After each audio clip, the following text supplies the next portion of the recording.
Hello everybody and welcome back to the On Tabletop live stream. We have been joined by the guys from Greater Than Games, and tonight we are bringing to you live for the first time ever on this channel a live role-playing session of Sentinels the RPG. So Ben, would you like to run the intro? Yes, it's very cool indeed. So yes, just in case you don't know, we've been doing some live streams all throughout the rest of this weekend. We've been doing loads of stuff from here from the UK Games Expo. One of the big things we're doing this weekend is actually giving away this amazing Geek and Sun. So this table that you see here... Well, we're not giving it away. Well, Geek and Sun are giving it away, and we're doing a raffle with us. So all you got to do is go over there, fill in a little question. Very, very easy to answer that. It's about £5, I think, for a raffle ticket to get stuck into it. Yep, something like that. And then you can potentially walk away with this amazing Geek and Sun table and get stuck into it. Now, there is a question you have to answer, I believe, which is, which channel, or who at UK Games Expo is using a Geek and Sun branded table? Perhaps this table here. Answer A, Beasts of War. Answer B, The Beastie Boys. Or answer C, Beauty and the Beast. As I said, man, it's a really easy question. Tough one, isn't it? C. Well, are you saying I'm beautiful? Oh, thank you. Oh, I meant he was the beauty. Oh, I'm the Beast? Right, so how do we begin this then, man? Well, so first off, I'm going to give a couple of quick introductions. Oh, yeah. I'm Christopher Bedell. I am the editor-in-chief of Greater Than Games, and I am the writer of all things Sentinel Comics. This is Dave. This guy here. Dave's not going to introduce himself. Oh, I can introduce myself. I thought you were going to. You said I'm going to do some introductions. I'm just passing it to you. I see. Hi, Dave. Hi, I'm the president of Critical Hit Studios, and I am the lead game designer on the Sentinel Comics role-playing game project. Yeah. And we've been working on this for several years, and we're really excited to show it off. So what we brought today is some pieces of the starter kit. So we have for sale here at the show, and it's been out for several months now, the starter kit for Sentinel Comics, the role-playing game. And that starter kit comes with a ton of stuff. It comes with a GM screen, and it comes with 13 booklets. A gameplay booklet that teaches you everything you need to know to play the game, 6 character booklets, which is what we have here, and 6 adventure booklets. And each of those adventure booklets, and it has an RPG adventure, has a session of an RPG. It takes about 2 hours, roughly. Cool. We'll see that soon. And there's 6 of those that follow a path, a whole adventure path. And we're going to be doing just the first of those today. So at the end of this session, there is more story to be told, and if you're interested in playing through that story yourself or just experiencing that story, doing it better than us, right? Definitely, yeah, definitely. We should hope so. Then you can go pick that up yourself. But the 6 characters that I mentioned are 5 members of a team known in the pages of Sentinel Comics as the Freedom 5. And in the Freedom 5, you've got Legacy. Legacy is a strong hero who can fly. If you pass him here, I can show him nice and close. Sure, there you go. So that's Legacy. And he is your all-American kind of hero who's a leader, and he can fly, and he's strong, and he's a very straightforward kind of guy. Okay. We've also got Wraith. Wraith is an urban rogue that uses stealth and shadows to fight crime. She's got gadgets. She's pretty awesome. Yeah. We've got Bunker. Bunker is an army guy in a big suit, the Bunker suit. His name is Captain Tyler Vance. But anyway, Bunker suit. He's got all kinds of sweet equipment and a riot cannon. And we've got Tachyon, who is a super speed scientist. She is as quick of foot as she is of mind, and it's very fast in the case of both. And then we've got Absolute Zero. Absolute Zero is a guy whose core temperature due to an accident was dropped to 0 degrees Kelvin, Absolute Zero, and can he has to wear a suit to survive, but he can project beams of cold. So those are the 5 heroes. The last hero we have here is not a member of the Freedom 5. Her name is Unity. She is a technopath that makes robots with her brain. And she's pretty fun, but she was the former intern of the team and is now off doing her own thing. But she's back for this adventure, or she's available in the pool of heroes, shall we say, for this adventure. So, with those characters, we haven't yet talked about any of the mechanics of how the game works, but I'm just going to throw you guys into the deep end. We're going to be learning as we go. Well, we're going to do a little bit of pre-learning before we start the session, but I want you to pick your characters first. Oh, well, just on those stories. Yeah, so... Ben, I'll let you go first. Well, I was drawn immediately. I've played the card game, you see, for this. Yeah, okay, I very much enjoy all these different heroes. I was talking a little bit about Tachyon and stuff like that, but I think I'm going to go for the all-American hero. I'm going to go for Legacy. There we go. There we go. I was going to say Tycho because I just had Tycho on the brain, but I went over Legacy. There we go. Myself? Yeah, absolutely. I was thinking Legacy, but seeing as Ben has got it, I think I shall go to the shadows and play the wraith. Excellent, there you are. And And I'm Dave, sure she doesn't sound like that. I will be cold, sarcastic, and robotic, and so but who do you want to play in the game? I believe I will be absolute zero as a result. Man, we have an awesome team already. All right. Yeah. So, actually, I'm going to grab one more of these. All right. So I'm going to hold on tachyons just for now. So if you open up your booklet, in these booklets, the first page, the first spread, the middle page here, there we go, where you see the picture of the Wraith there on that, that page is the first page of the character sheet. And if we go ahead and turn the page, the back of that sheet is the second page of the character sheet. The pages on either side of those are just to explain what's going on that character sheet. So in that spread there, that spread there, those are all explanations of the character sheet that's on the left. Whereas on the previous page back, the full side there, that's all explanation of the character sheet that's there on the right. So we're not going to worry too much about the front of the character sheet for now. Oh, and of course, the last 2 pages of the character sheet, while we've got it open here, is just some quick reference things, some information you might need to know as you play, so you have it at hand. So, going to the second page of the character sheet, that's the part we're going to look at right now. At the top of the character sheet, you see you've got your name, but then you've got your powers, your qualities, and your status. And those are going to be used for everything we do. So anytime you do anything as a hero, you'll be building a pool of 3 dice. 1 for your powers, 1 for your qualities, and 1 for your status. Your status is how you're doing at the time. It's mostly tied to your health, but it'll also be tied to the scene that you're in. So if your health is doing fine, you haven't taken any damage, you'll be in the green zone.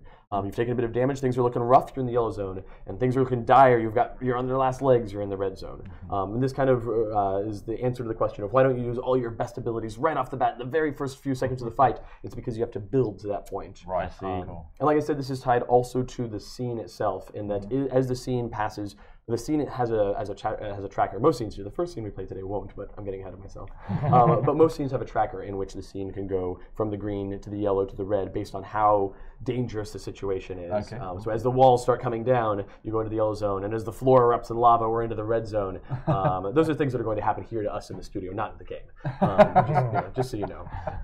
But so that's your status dice, and different heroes' status dice change as things get more dangerous. Like Legacy gets more and more resilient and stalwart as the scene progresses, whereas Wraith, she has no powers of her own, so as she takes damage, she gets in kind of a rough shape, but she's still good at things.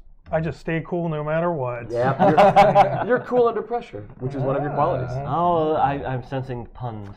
There might be Just a couple. a few. There Just might a be, yeah. So then, the powers and qualities. Your powers are the powers that you have that make you a hero. So in the case of Legacy, you've got strength and flying. Whereas in the case of the Wraith, who is an unpowered hero, you still have things that act as your superpower. Your agility, your deduction, your gadgets, And throwing knives. and throwing knives. Can be useful.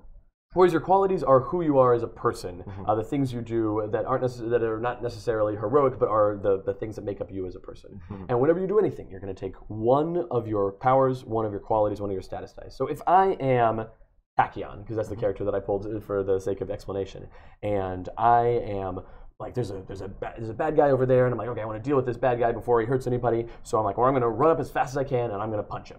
I've described my action, and so then, well, let's see. I've got all these powers. Well, there's speed. And I said I was going to run up as fast as I can and punch him, so I'll grab a speed die. Next to my speed, it has a D10 here on the chart. Actually, I'm going to change this whole explanation because we've got that camera over there. Go ahead and put the race character sheet there. Okay, so we'll do a pop different the race. explanation. So you've got the same bad guy, and Tachyon's like, look, I don't want to punch him. What are you going to do, Wraith? Which power are you going to use? Quite simply, I am going to hide in the shadows and throw a throwing knife at him as hard as I can. So you've described your action. Yes. Hide in the shadows and throw a throwing knife. Yes. So is there a power that works for that in some way? Well, I have throwing knives. You got throwing knife. So what die size is next to throwing That knife? is a D10. So you grab a D10. There you go. And is there a quality that fits that action? Well, there's close combat, fitness, investigation, ranged combat, stealth, and wealthy CEO. So I could either use ranged combat or stealth. Because true. I'm hiding in the shadows to throw it, I would suggest that I use the stealth. That sounds great to me. So what's the die size on that? D10. Cool. And you're in the green zone. You haven't taken any damage Yes. yet. What's your die size? D10. All right. So you're in a good zone here. The game uses D4s through D12s at the highest. So D10 is very strong. So you take all 3 of those dice Yep. and you give them a quick roll. Okay. I will give these a roll. And we're going to take the middle rolling result. So you rolled a 2, a 3, and a 10. Yes. So your 3s are middle rolling. Your 3s are middle rolling result, and so you've made an attack, and you do 3 damage. Okay, That's cool. how that works. Nice and So simple, if yeah. you go ahead and turn to the very last pages of your book, you'll see the 4 types of actions. We've already talked about attacking. That's the most straightforward one, where you roll a pool of 3 dice, and the middle rolling result is your attack that you deal damage with. Yes. Defending is just the opposite of that, where defending is you make a pool of 3 dice, where you're saying, okay, I'm using this power to defend myself, or maybe defend someone else if you're going to defend an innocent bystander. You pick a power for that, you pick a quality for that, you pick your status dice, you roll a 3. The number that you result, that key result, when the next time you would be dealt damage, it's reduced by that number. I see. Right. So attack and defend, they work the same but in opposites. Okay, cool.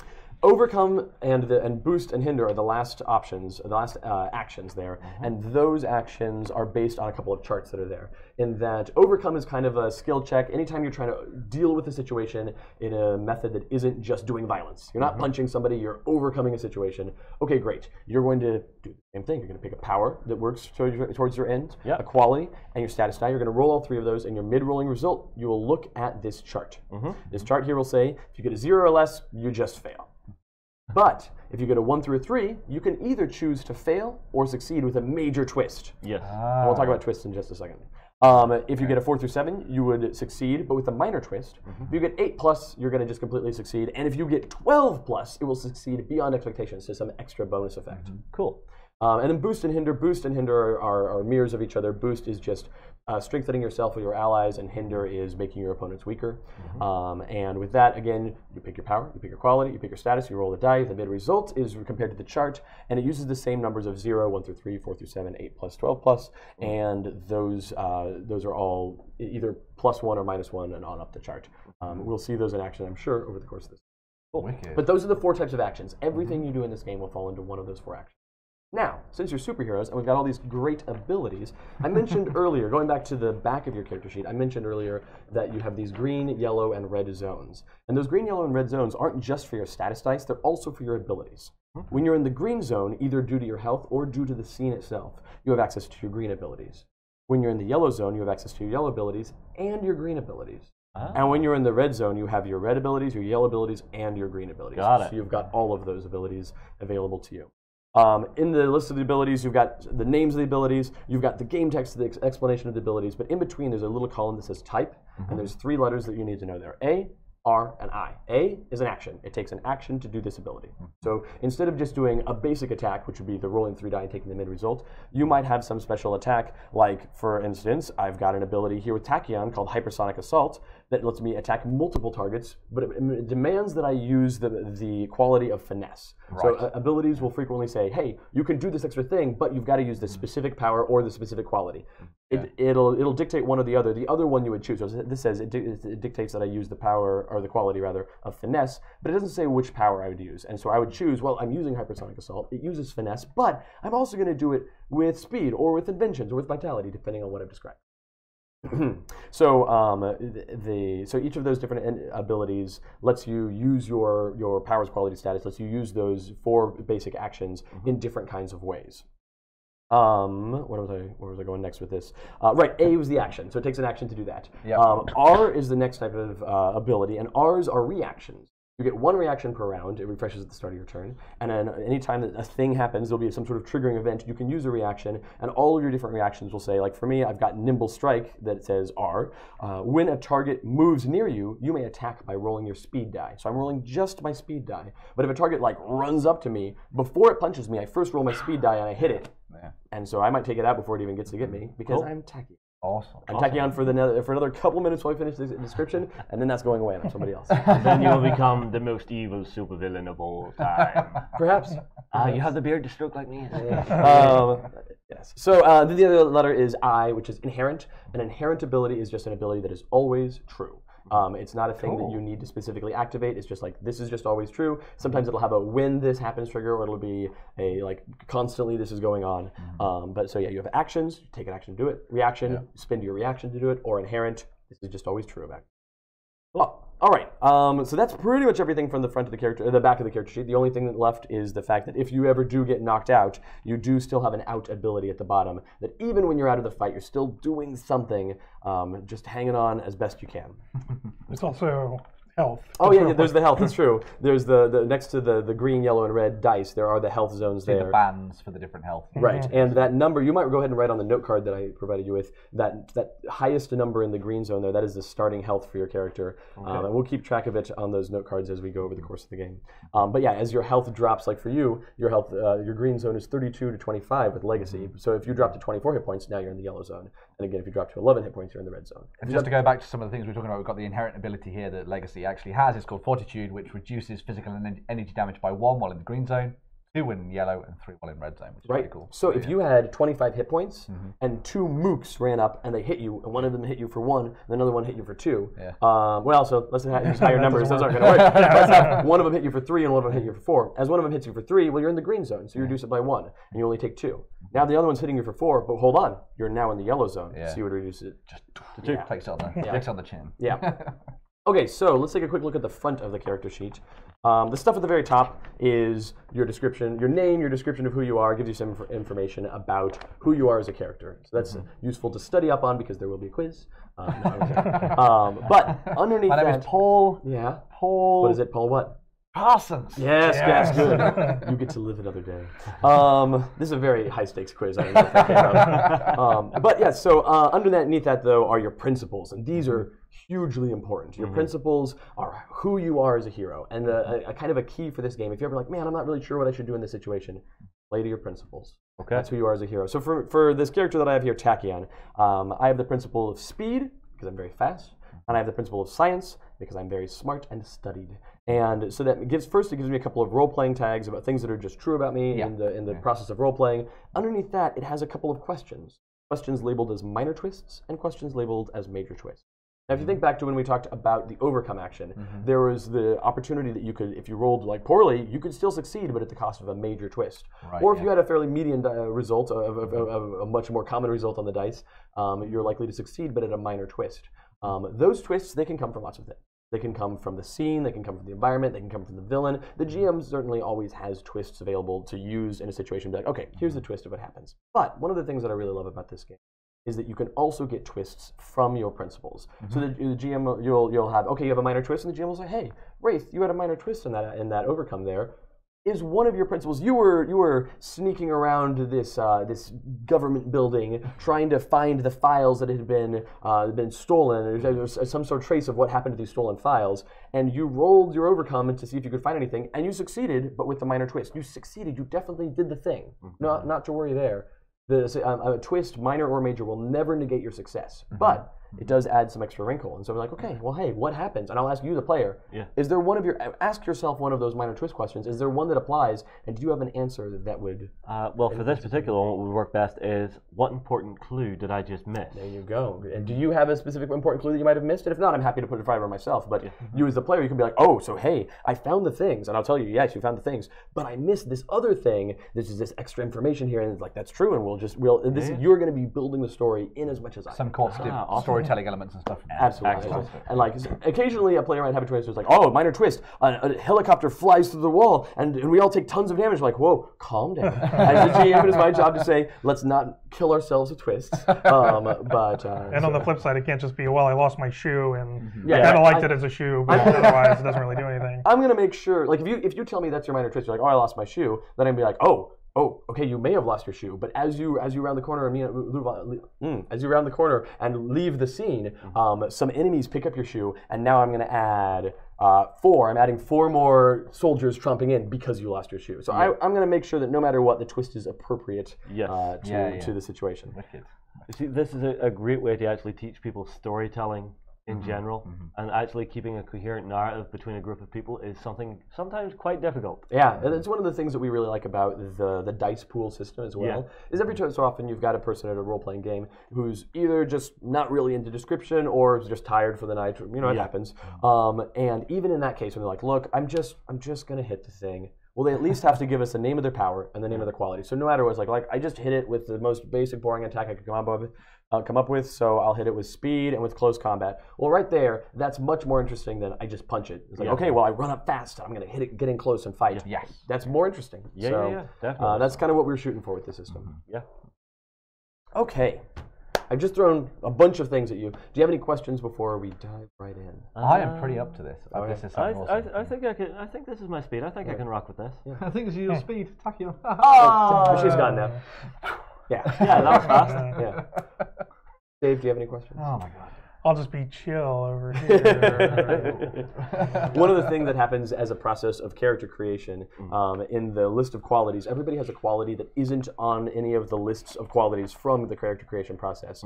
It's not a quality that anybody can take. It's a quality that you've chosen for yourself at the end of your character creation process to flesh out your character. And those are where you get the qualities like Legacy has the quality. Finest. America's finest. That is his quality. That's where Absolute Zero's quality, cool under pressure, comes from. And can you guess what your role-playing quality is? Wealthy CEO. It's true about you. You are a wealthy CEO of Montgomery Industries. That's why we role play, is to For the next couple hours at least. Yes. Well, the escapism. Oh, the escapism. So, all that said, I've got these series of note cards over here. Pay no mind to these note cards. They're certainly not dangerous. They are my impending doom. So, you three heroes are the heroes Legacy, Absolute Zero, and Wraith. You are three of the primary members of the Freedom Five. Three of the five. You're 3/5 of the team at least. Very least. The best 3/5. Sure. The best 3/5 that are here in this story. Well, you know those mandated vacation days. If you don't use them, Right, you're gone. no. Well, and so that's the thing is that currently Tachyon and Bunker are off dealing with. There's this catastrophic event that destroyed a lot of the world. And the two of them are over in the UK. They're in this small, tiny town called Birmingham, and they're putting back together this building called the NEC that was destroyed in this attack. So they're over there in this other place entirely. But the three of you are in America. Okay. America.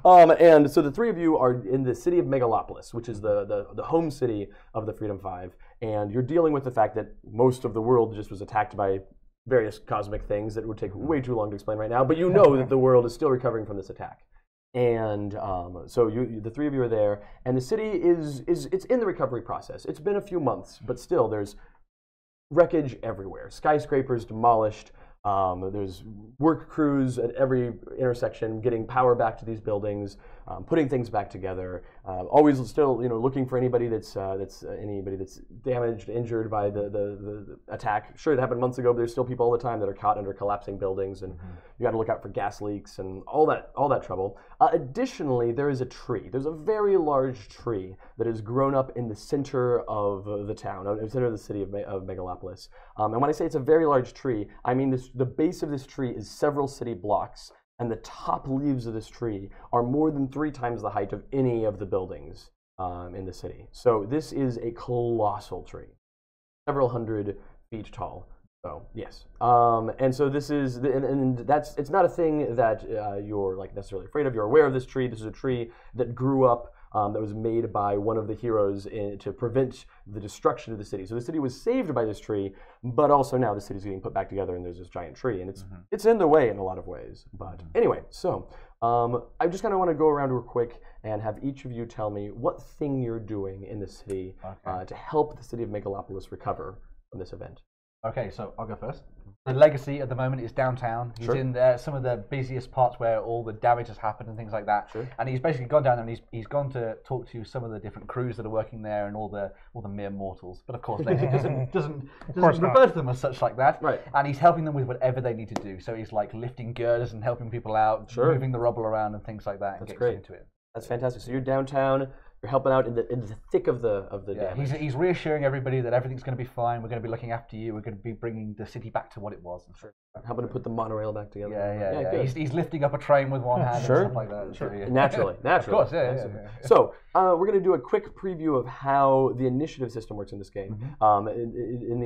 We use an elective initiative system in which at the end of your turn you can pass it to anybody who hasn't yet acted in that turn, in that scene, in that round. There we go. That's the word. In that round.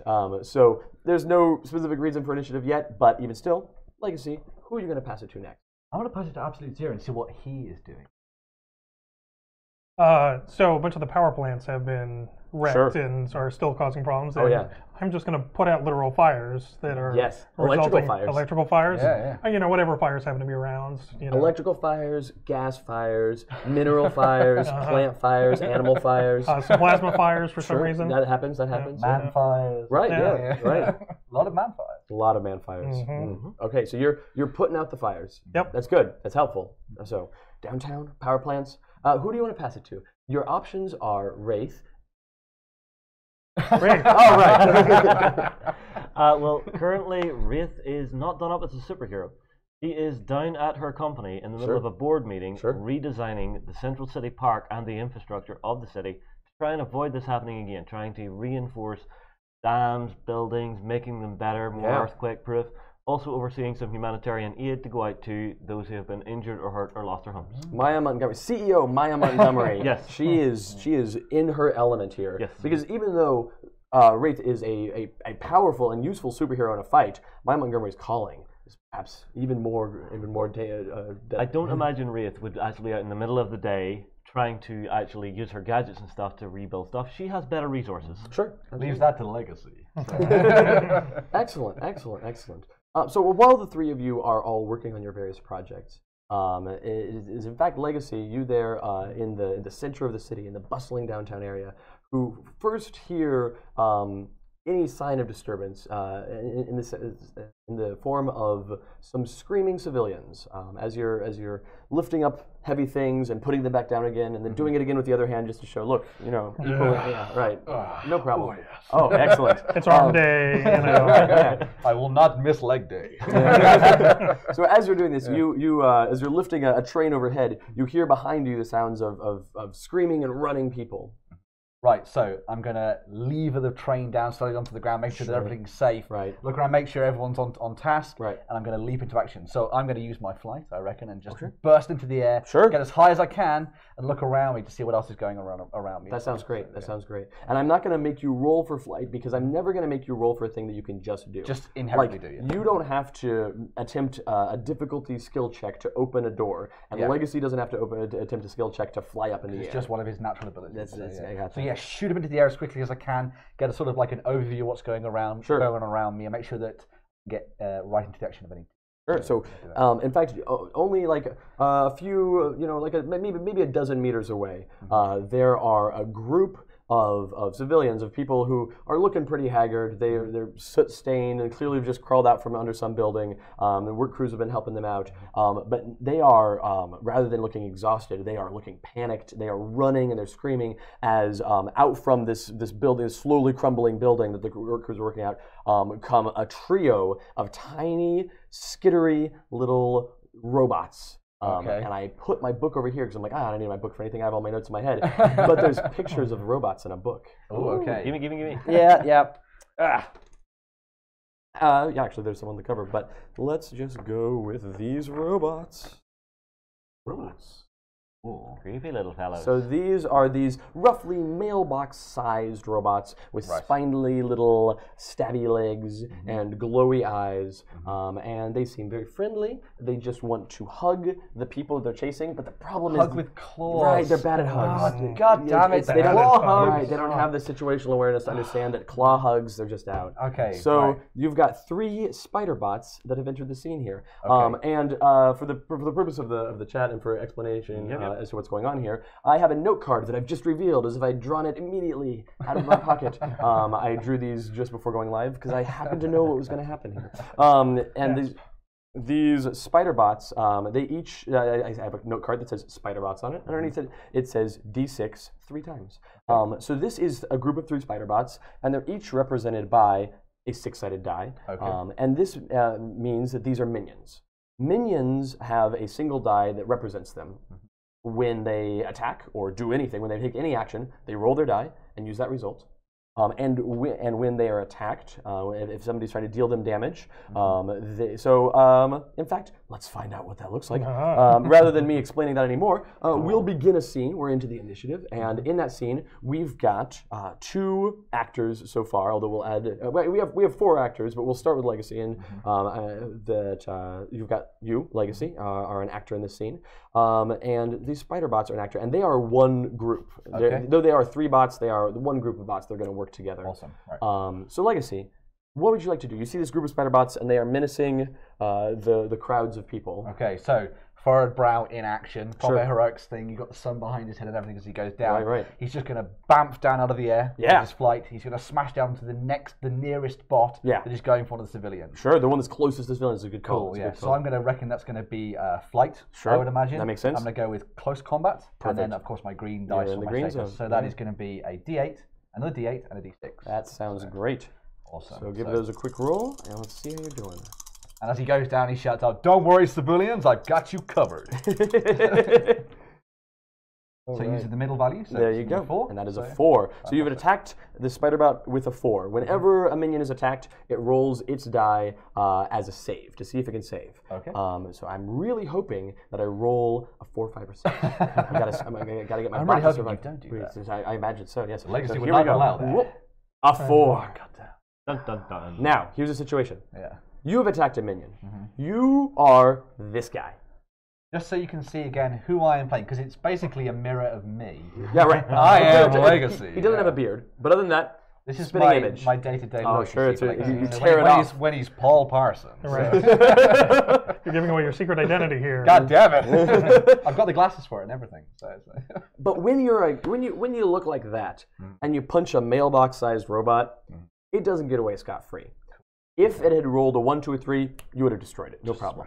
But instead, since it succeeded on its save, it's reduced. It's no longer a D6. It's a D4. Okay. So now it's damaged. It's got a dent in the side of its head, and one of its legs is kind of twitching as it moves around. Yeah. It's no longer quite the same spider bot that it was, but it's still active. And if you attack, I'd like to think the Legacy, as he was doing it, he made sure that he was doing it so that in a way that could kind of knock away the spider bot. Oh, definitely. Not necessarily just smash it to pieces. Yeah, he was more worried about the civilians, right? So than destroying the spider bot immediately. You could have done more damage to it, but your focus. I'm looking after that lady behind me. Right, so, and you also didn't want to punch it into something worse. Exactly. Right. Yeah. So you've done a good job. You've prevented the spider bots from massacring this crowd of people, and excitingly, their attention is on you. So bring it on, spider bots. So I'm going to hijack your turn here. Normally now, at the end of your initiative, it is your turn to pass the initiative to whoever you want to. But you are going to be so kind to me and pass it to my spider bots. I'm going to pass it to you, spider bots. Why am I doing this? I don't know why. I don't know why. You could have passed it to either of these people, but instead you passed it to the spider bots. So these spider bots here. I have an important question here. Yeah. Is this spider bot even worse at hugs now? Oh, yeah. So it turns out the spider bot is much worse at hugs because it's got that one leg that's twitching around. So when it would come in for the hug, that twitching leg, it's going to take an eye out. Oh, I'm so sorry, guys. Sorry, has no one heard of health and safety? That's the point of putting this city back together. Yeah. I am health and safety. No, I'm the one working on that. So you've got these 3 spider bots, and the one of the spider bots, the one that's nearest you, it's just gonna stab at you. It's clearly got like other things that it might be able to do, but it's on the fritz and it's just gonna kind of like twitch and stab at you. It sees an enemy and so it's going for me. And it gets you. It rolls a 4. Yeah. So you would take 4 damage, but you do have your fortitude. My fortitude so reduces it by 1, so I take 3 wounds. There you go. So it's down from 30. I did some math. The other 2 spider bots are still in good shape, and they're following their programming. And part of their programming is they seek to aid each other when fighting against a threat, when fighting against a threat that's not just chasing something down. So one of them is going to boost the other. One of them turns and looks at its friend, and it sends out little laser lights from its eyes to create kind of like a hard light amplifier on the front of that spider bot. It rolls a boost check. It rolls a 2, so it only gets a +1, but it's giving a +1 to this one on its next action. Okay. Its action is to turn around, point its robot butt at you, and send a giant pile of sticky web all over you. Why is this happening to Legacy? You're burning my cape, goddammit! Yeah, right. So this dry cleaning bill. So this this spider bot is going to get the +1 from its friend. Okay. Additionally, all minions have a simple ability of some sort, and the ability of spider bots is that they are very good at making webs. So it gets a +1 at making webs. So it gets in fact a +2 to this roll. Oh boy, a darn good web. All right, and it rolls a 3. Okay. That moves. That means that its hinder is in the 4 to 7 range, and it gives you a -2 to your next action. Oh, okay. So you are webbed. If I had thought about it, I would have made a whole pile of webbed cards. But who knew this was going to happen? Right. So you are webbed, which means that the next time that you take an action, it's a -2. Now that is not a persistent penalty. When you boost or hinder, you make a bonus if you boost or a penalty if you hinder, and there are abilities that say that you can make persistent bonuses or penalties. When you make a persistent mod, it hangs around. This is not a persistent mod, so the next time you do anything, that -2 will affect your key die, whatever the die that is that you're using to do the thing. That will get reduced by 2, and then the web will go away. So as part of whatever you do, you can tear the web off. Sort of break through the web as I do it. Absolutely. But if it were a persistent penalty, then it would last until something specifically got rid of it, either through an overcome or a boost to negate it. Awesome. All right, so that is the spider bots have gone. So they've gone already for the round. I'll put them. Yeah, spider bots have already gone for the round, and they're going to pass it to Absolute Zero. But first, I want to tell you some things, Absolute Zero. How are you doing? Doing good. I mean, fire control is, and I'm sure nothing is going to complicate this process. Sure, no, I can't imagine how it would. You don't like fire that much because if it's too hot, it could hurt you, but you're real good at putting it out, no problem. And you're hanging out, putting out fires, certainly not worried about the robots that come scrabbling out of the wreckage of the power plant that you're in front of. Probably not a big deal. Hi, robots. But I will give you between the fact that you and your fellow heroes do have radios, you can all talk to each other, and the fact that Absolute Zero, you're paying attention. You do see these spider bots before they see you. They come crawling out of the wreckage, and you've got the drop on them. You see them coming. There's a group of 3 spider bots dancing on your.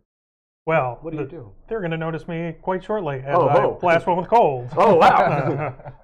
Turns out that's my move. So I'm going to look at my powers here, and I'm going to use cold, it turns out, which is a 12-sider, because I'm very good at cold. You're very cold. And I'm going to use ranged combat, because I am ranged combating them. That's true. And I have a D8 for my status die. So I'm going to roll. And I'm actually, so one of Absolute Zero's thing is that he regulates temperature very oddly, and so I'm actually going to use this thing that damages me, but might allow me to get closer to the yellow zone where I can do some extra kind of cool things and kind of accelerate the process. So you're using your freezer burn ability? I'm using my freezer burn ability, and I'm freezer burninating them. Yeah. And yourself. And myself. Oh, hello. That's a really good roll. That is a really good roll. Yeah. So my mid die is a 10 to one of those spider bots. Okay, that's great. It's going to roll its d6 to try to prevent that 10. And it rolls, and it got a 12. No. Yeah, you absolutely just obliterate. The spider bots come crawling out, and the 3 of them are just like ambulating down the road, and Absolute Zero destroys one, and the other 2 go.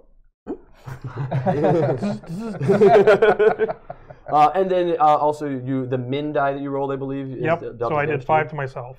As well. Not a big deal. Probably not a problem. It'll be fine. Yeah. Everything is fine. All right.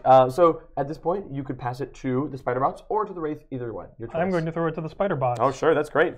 They're going to follow their programming. One's going to boost to the other. You've seen this move before. Oh, I think it's a 4, so it's going to get a +2. And the action that it's getting to, so it's getting a +1 from its ability and a +2 from its boost. It's going to attempt to web you up.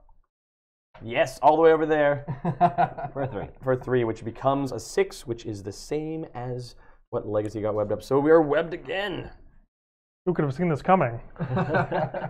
More webs. From us. Wow. You are also webbed. Spider bots they're going to pass it to Wraith. Okay. So you're in your board meeting, doing your stuff. And you get a page on your tablet there from security, and you dismiss it. You're like, no, hold on, just deal with it. This is really important. Yeah. And they page you again at a higher priority level. What? You want to see what they want, or? Yeah, I'll answer the page to security and ask. Yeah. What's going on? I'm in the middle of rebuilding the city. As you're come on, Yeah. What do you guys need? What do you need? If you need a sandwich, just go get a sandwich. Yes, you can take a lunch break. Come on. Yeah. The panicked face of one of your security guards pops up on your monitor and says, "They're all over the place. What are we gonna do?" And then he gets he falls to the side, and the spider robots kind of wave at you through the camera. And there's a bunch of spiders in your lobby. Oh, wonderful. Well, first thing I do is I'm going to turn to the rest of the board meeting and tell them all to go out by the north exit down the fire escape and get to safety. Sure. What are you gonna do, Maya Montgomery, who's definitely just a regular person and not a superhero? Well, I'm gonna slowly wave them all out, and as soon as the last one's through the door, I'm going to close and lock the door. I am then going across to the south wall, where I actually happen to have a hidden compartment, of course, where I can get at my super suit. Yep. So very quickly get dressed. You've got you have all. You're a wealthy CEO. You've got all kinds of gadgets. You've got a button you can push. Yeah. That robot arms come out of the wall and shoom, you're dressed. Yes. You're not hopping around trying to get a boot on. Yeah. So from there, I head out through the other door in the meeting room. Yep. Go to the nearest elevator, prise it open. Okay. Not going to wait for that. Hell no! Hell no, I'm a hero. I am jumping onto the cable and I am going to shoot down to the lobby as quickly as I can. I was really looking forward to having like a... I am not that patient. Someone else can tell me on it. How much does it look, having Wraith flying down an elevator shaft that's by way the cooler. cable? I'm just like, okay, we're going to... Now, so the Wraith is going to pass Legacy. Legacy is going to pass Absolute. Back to the Wraith. How you doing? All right, so you go down that elevator shaft. Yeah. And the elevator's waiting there in the lobby. You drop on top of the elevator. Yes. Pop that top compartment out, and you're into the lobby. Yes, down into the lobby, and I'm not just going to charge out. Sure. I'm very quietly going to prise the doors open and peek out through and see what I see in the lobby. In the lobby, you see chaos. Right. There's people running and screaming. There's a security guy with a stun baton. It's like back, and he's zapping into the robots. But they've got long, spiny fingers, and they're coming after him. And it seems bad. I would say bad. Okay.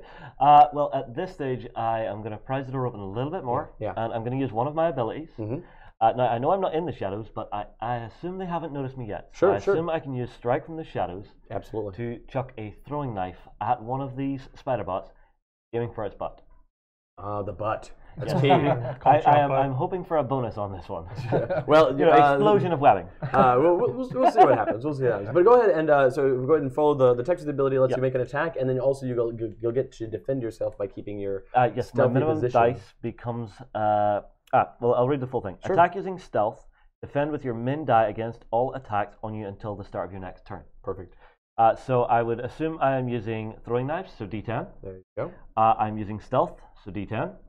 And I am using, I am in the green status, so D10. There you go. Seems familiar. So my middle is a 9. So you got the bonus you were looking for. It sounds like there that you guys are showing me up. You were able you throw that knife out there and it explodes the whole butt of the spider bot, and that spider bot, in fact, it explodes in an explosion of webbing, and that was the one that was menacing the security guard. There were 2 more behind it. Yes. And the explosion of webbing creates this kind of like wall that the 2 spider bots that they're also trying to get the security guard can't get to it. The security guard's now freaked out because he was like, "Oh no, robots! Oh, the robot has exploded and there's web all around me." But I feel safe. Something in the back of my head is telling me I'm okay. So now, at this point, you've taken your action, and you have the defend. What was your minimum die? 3. So you've got a defensive 3 until your next round from all attacks. Yes, right. So you have one option to point it to. There's only one actor who's to the spider bots. Excellent. The 2 spider bots, they're going to. What do we do with this webs? And we'll have one of them is going to attack the webbing and do some damage to it. Great. But the other one is going to wheel. It saw the motion come in from the side of its spidery eye, and it's going to wheel and look at the elevator, and it's like. That elevator door through a knife. And it's going to advance on the elevator door. I heard those plinky plinky sounds from the elevator. And as it gets closer and closer, it seems to be scanning the elevator, and sure enough, it's sure that something's in there. Yeah. And so it is going to shoot a laser beam from its eyeball at you through the door of the elevator, and it attacks you for 1. Ping! And because you're in the shadows, you kind of see it aiming up for you, and you kind of step to the side a little bit, and shoots past you. Not today. Yeah. So this there you is where go. I'm standing going. Now you're listening to that nice elevator music. Yeah.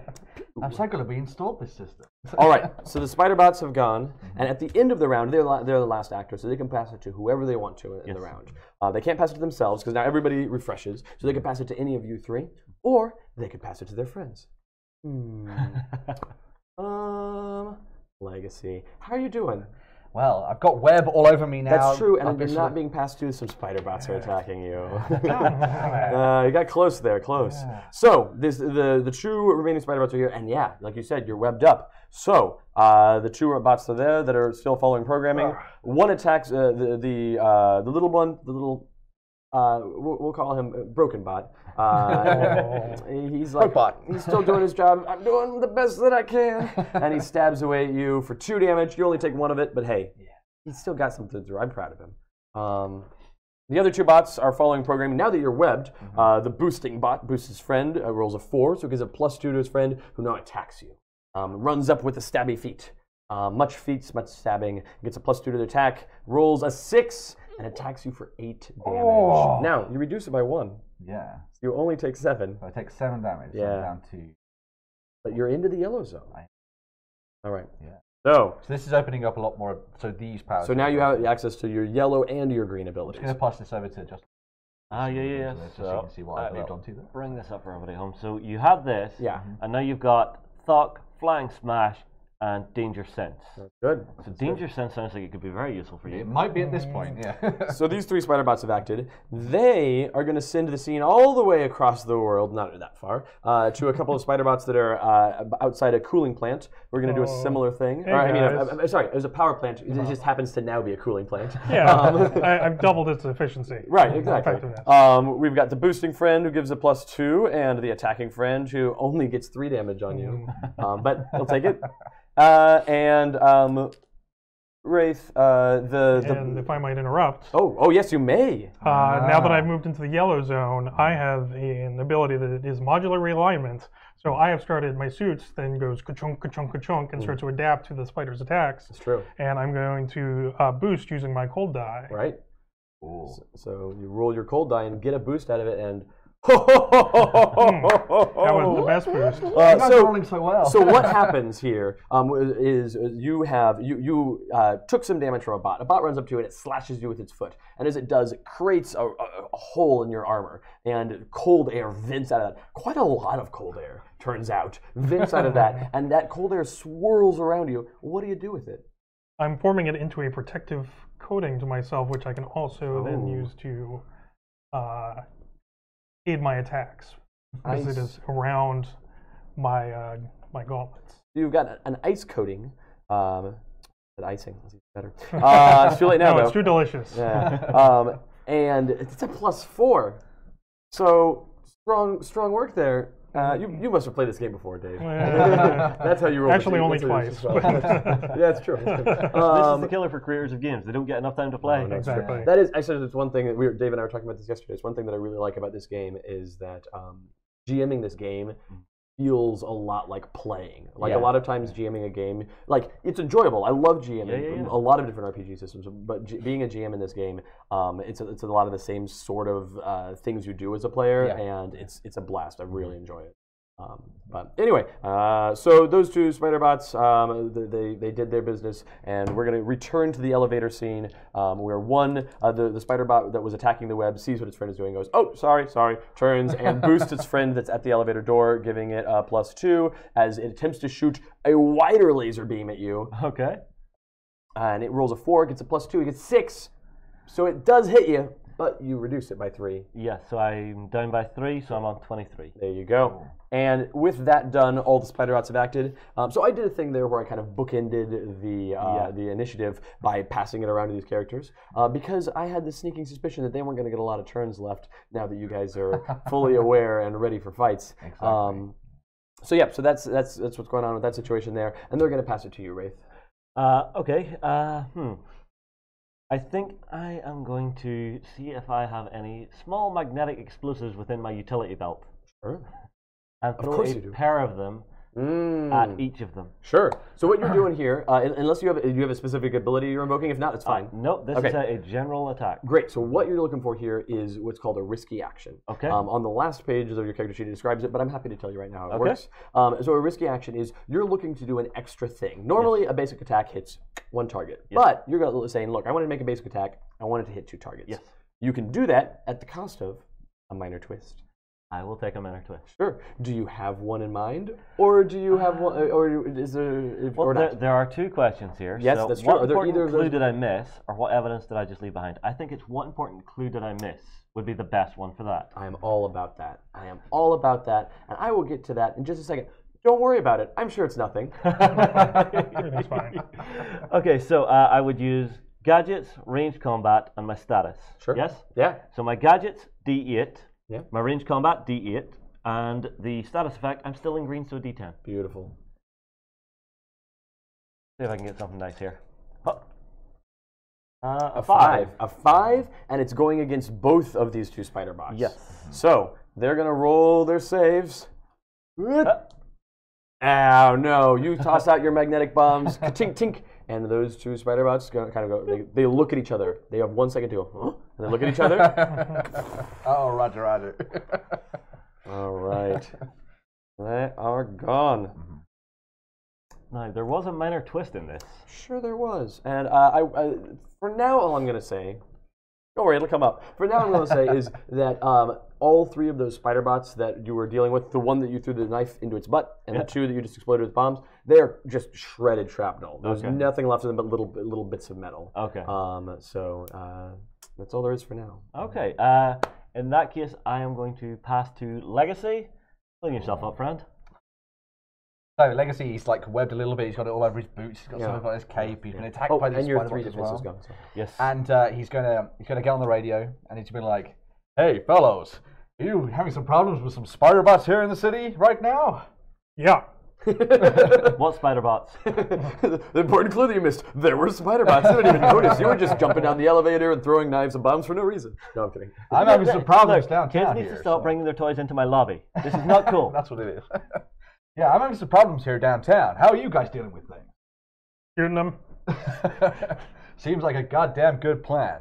And at that moment, he's going to look around at what is happening. And in terms of where the spider bots are, what kind of environment are they in? Are there some rubble above them and things around it? They were crawling out of this rubble. The 3 of them had crawled out of this rubble, and they were just kind of heading across ground. It's mostly open ground. It's like the middle of a street, but there's some rocks and some concrete pylons that have fallen over in the street. And the people were fleeing, and they were going through that. So that's kind of where you are. Is you're in that street situation. Okay, cool. With rubble and such around. Right. So I think I'm going to try and do a little bit of a flying smash. Okay. I'm going to try and do sort of like an attack on multiple targets to try and weaken them a little bit more. So I'm going to use that ability. So it's attack multiple targets using flight, and I use my min dice. That makes sense. This might be a little bit of a risk because I've got my webbed on as well. But I'm thinking if I could try and sort of hit a couple of them at once, it might be a cool idea. Yeah. So, and I'm going to try and sort of aim to try and, if it doesn't quite work out, knock them a little bit further away from these civilians as well, and sort of like create a little bit of a screen as I'm going through. You can certainly hit all 3 of them, and you can certainly, if not just knock them back from the civilians, also make sure that they are looking at you. Exactly. Concentrate on me, guys. Right, yeah. So I use my flight for this. So 8. And then I reckon I'm going to try and use my close combat for this one as well. Makes sense. Lots of punching. There. And then because I've gone down a status level, so I'm down into the yellow, I actually use a D8 here as well. Great. So now if you just roll very high numbers, you'll be fine. That's what every gamer needs to do. Roll high. Yeah. Oh, God. Oh, the min dies are 1. The min dies are 1. And the web is just going to completely negate that. I'm having some trouble here, guys. Are they firing webs out of their butts? No, that sounds gross. There was mild explosions just here. Me? There's webbing everywhere. I need to call my cleaning crew right now. All right. So these spider bots are not impressed. You leap in the air to fly at them, and you start flying at them, but the web is like all over your cape, and it flips up across your face, and you manage to kind of like hit a lamppost that's in the air, and you're fine. Lamppost is not fine. You're fine, and you careen off of it and roll a few times, and as you roll, you knock into the spider bots, and you knock them back. You knock them back, and they're definitely all eyes on you. I told you, you're going to hit all 3, and you'll knock them back, and they'll keep their eyes on you. Yeah. But You don't really do any damage. I might need some help down here downtown. Hope you guys are cleaning up the mess over there. And pass it over to Absolute Zero. All right. Yeah. I'm going to clean up a mess. All right. That sounds good. So what are you going to do? Because this has become more serious now, I think I'm also going to take a risky action to try and blast the two of them together. Okay. And is there a minor twist that you'd like to invoke? Well, so my suit was pierced. It was, yeah. And usually you've got little bits of your suit that manage to like knit itself back together to a degree. Mm-hmm. But one of my minor twists is how did part of your suit get damaged or lost? And so I think some of the regulators that were operating overtime are now kind of burning themselves out. Okay, all right.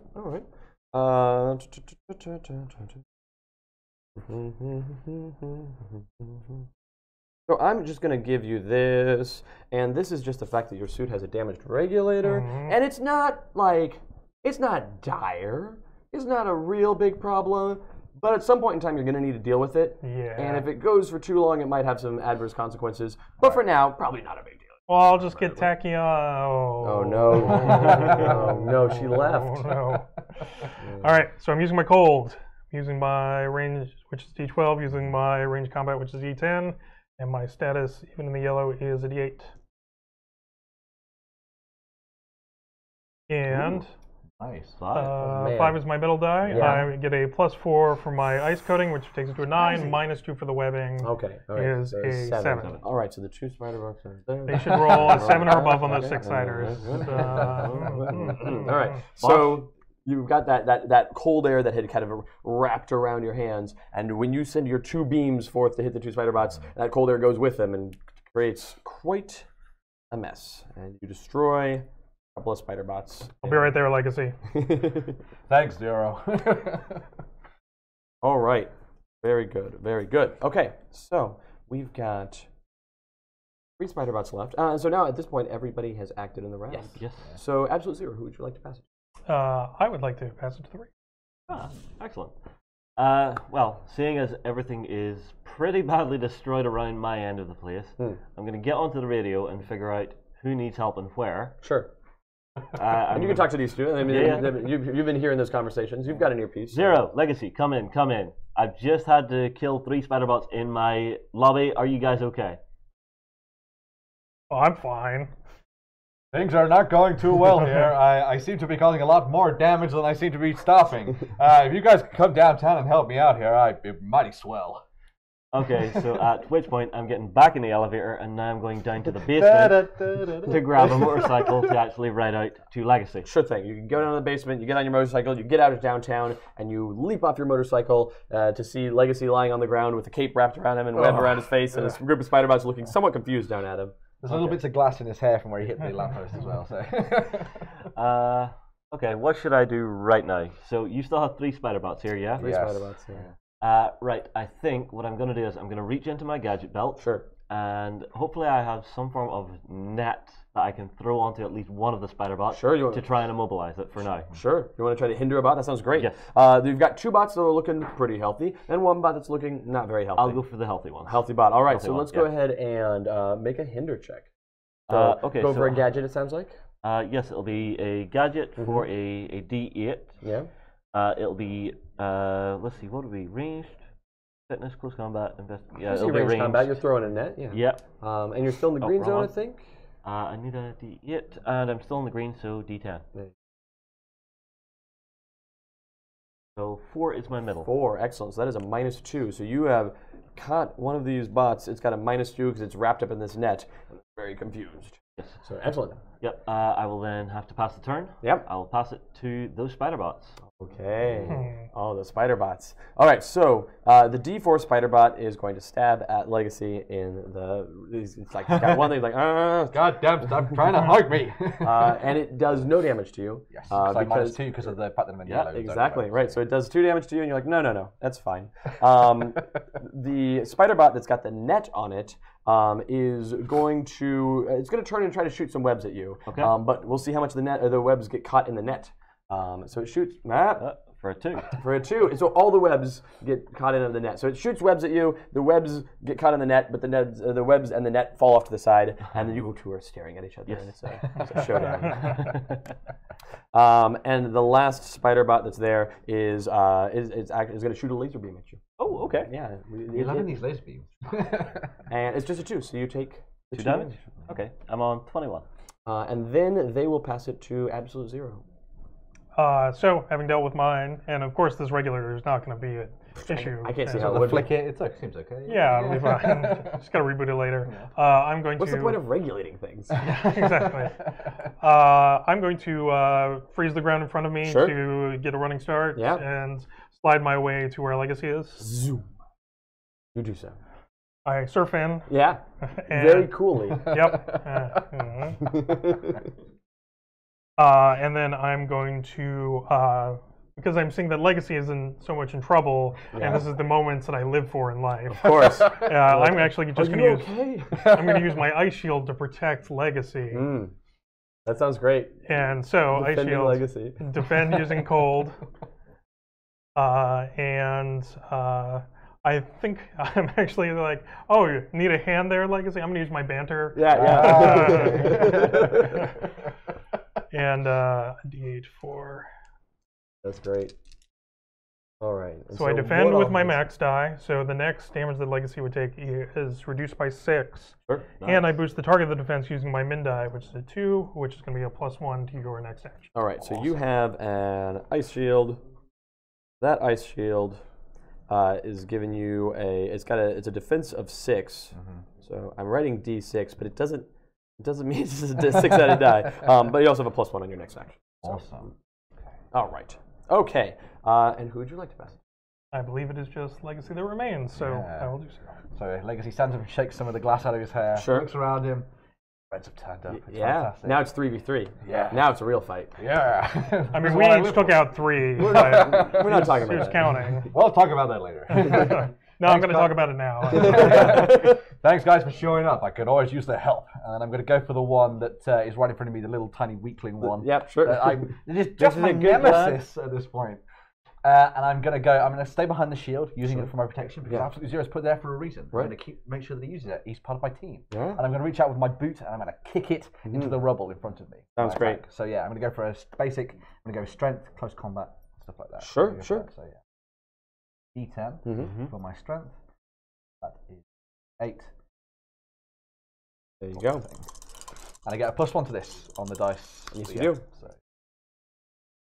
Oh yeah. So my middle one is a 5, so it gets +1, so it's 6. Excellent. So you used up the +1. You still have the defense of 6 until that ice shield goes away. So you've got that damage coming. The Spider-Bot rolls its D4 and is definitely destroyed. You could not destroy that with an attack. I mean, if you got 0 or fewer damage, but other than that, yeah. The way I've been rolling, maybe Legacy would have done that. But we'll see. And so there you do it. So it is the end of the round. You can pass it to whoever you want to. You can pass it to either of your friends, or you can pass it to my Spider-Bots. Don't know why you would do that, but you could. Because they've showed up and they're helping me out, I'm going to pass it to Absolute Zero. He's my buddy, he's my pal, he's been helping me out. And I'm going to say, you're so cool in these situations, Zero. Make sure you finish these guys off. You can't do the cold jokes. I do the cold jokes on the team. But God, I've been practicing this for ages, man. At least let me have this. The crowd will watch it. I guess things are heating up between these two. No, see, it's... No, that's not a cold joke. I swear that's not a cold joke. Yes, I'll pass it over to Zero. So we have PvP rules now, right? Yeah, we do. We've got a whole chapter about it. Not really. The Ice Shield chapters. Inward. Yeah. So I'm going to use my heat sink power against one of the bots, which attacks using absorption and hinders that target with my min die. All right. So my absorption is at a D10. I'm going to be doing ranged combat because I'm sort of staying out of things. Sure, you're trying to pull cold from it from over there. Yep. Or pull heat from it, rather. And a D8 for my status. And so my attack, my min die, is an awesome 1. That's great. You deal 1 point of damage. No, because you hinder with your mid. You're attacking with your mid. Yeah, my mid is a 1 as well. Oh, you rolled 2. I couldn't see them from this angle. On a D10. All right. So, some of Legacy's power is rubbing off on you guys. Oh, you're right. These are actually really good spider bots. These are just better than we had underestimated them. There was 3 little weak spider bots that attacked power plant, and 3 little weak spider bots that attacked headquarters. I used explosives. Seriously, these guys were like this big. These are massive. These spider bots are just better. So you attack, and you manage to get enough cold into its system that you do damage it. Regulator. But right there you go. It's come back. And then you hindered a little bit. The ice is kind of crinkling around its form, so it's in worse shape than it was before, but it's still up. Would you like to pass? I'm going to throw it to the spider bots. Oh, thank you. Oh, that's great. That's so nice. So one of them's going to attack you. The D4 spider bot, the one that you just iced, turns and zaps a laser at you. Oh, you have lasers too. Yeah, they got lasers too. That's the thing. These ones have lasers. And mine didn't have lasers. Let's see. And this one deals 4 damage to you, but it's reduced by 1 because you're hindered. So it does 3 damage, which is more than any of the spider bots that you saw before it could do. And then the other spider bot that's over by the wraith that was lasering at you stops lasering. Only one spider bot can laser at a time. That would be ridiculous for more than one spider bot to laser. And so it just dives on you with the stabby feet. And does 5 damage. Ow! Yeah. Let's see. So 5, that takes me to 16. But then it's your turn. Yes, it's my turn. I am now into the yellow status, which is going to knock my status dice down by 1 to a D8.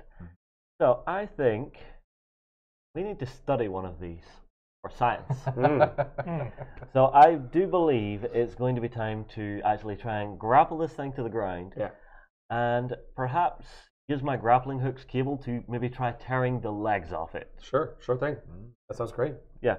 So it would be gadgets, close combat, and status of yellow. So D8, D8, D8. So you're making an attack, but you're attempting to save the torso of the spider in the process. I'm trying to see if I can actually get this thing back to my lab so I can figure out who the hell sent these things. Sure thing.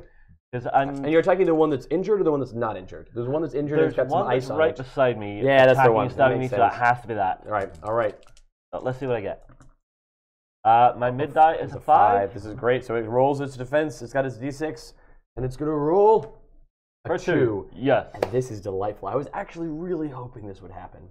So you've destroyed it, certainly, and in the process, you've disabled enough that you can get it back to your lab, and you use your cable to tear its legs off. But one of the things that you did not catch, the thing that you missed earlier, in fact, an important clue, was that each of the spiders on the bottom of the bot, on the bottom of the robot, has a little device that was some sort of like transmitting device. You don't know this, but any of the comic book readers at home get to see this thing that the wraith missed that device is there. And as you use the cable to tear off its legs, you also destroy the device on the bottom of the robot. So you've destroyed the robot, and you've got the chassis still there, but you've destroyed whatever transponder you could use to try to save that signal. I see. Do I notice this time? No. That's the clue that you missed. I'm letting you know that's the clue that you missed. Yeah. So you are aware, but Wraith is not aware.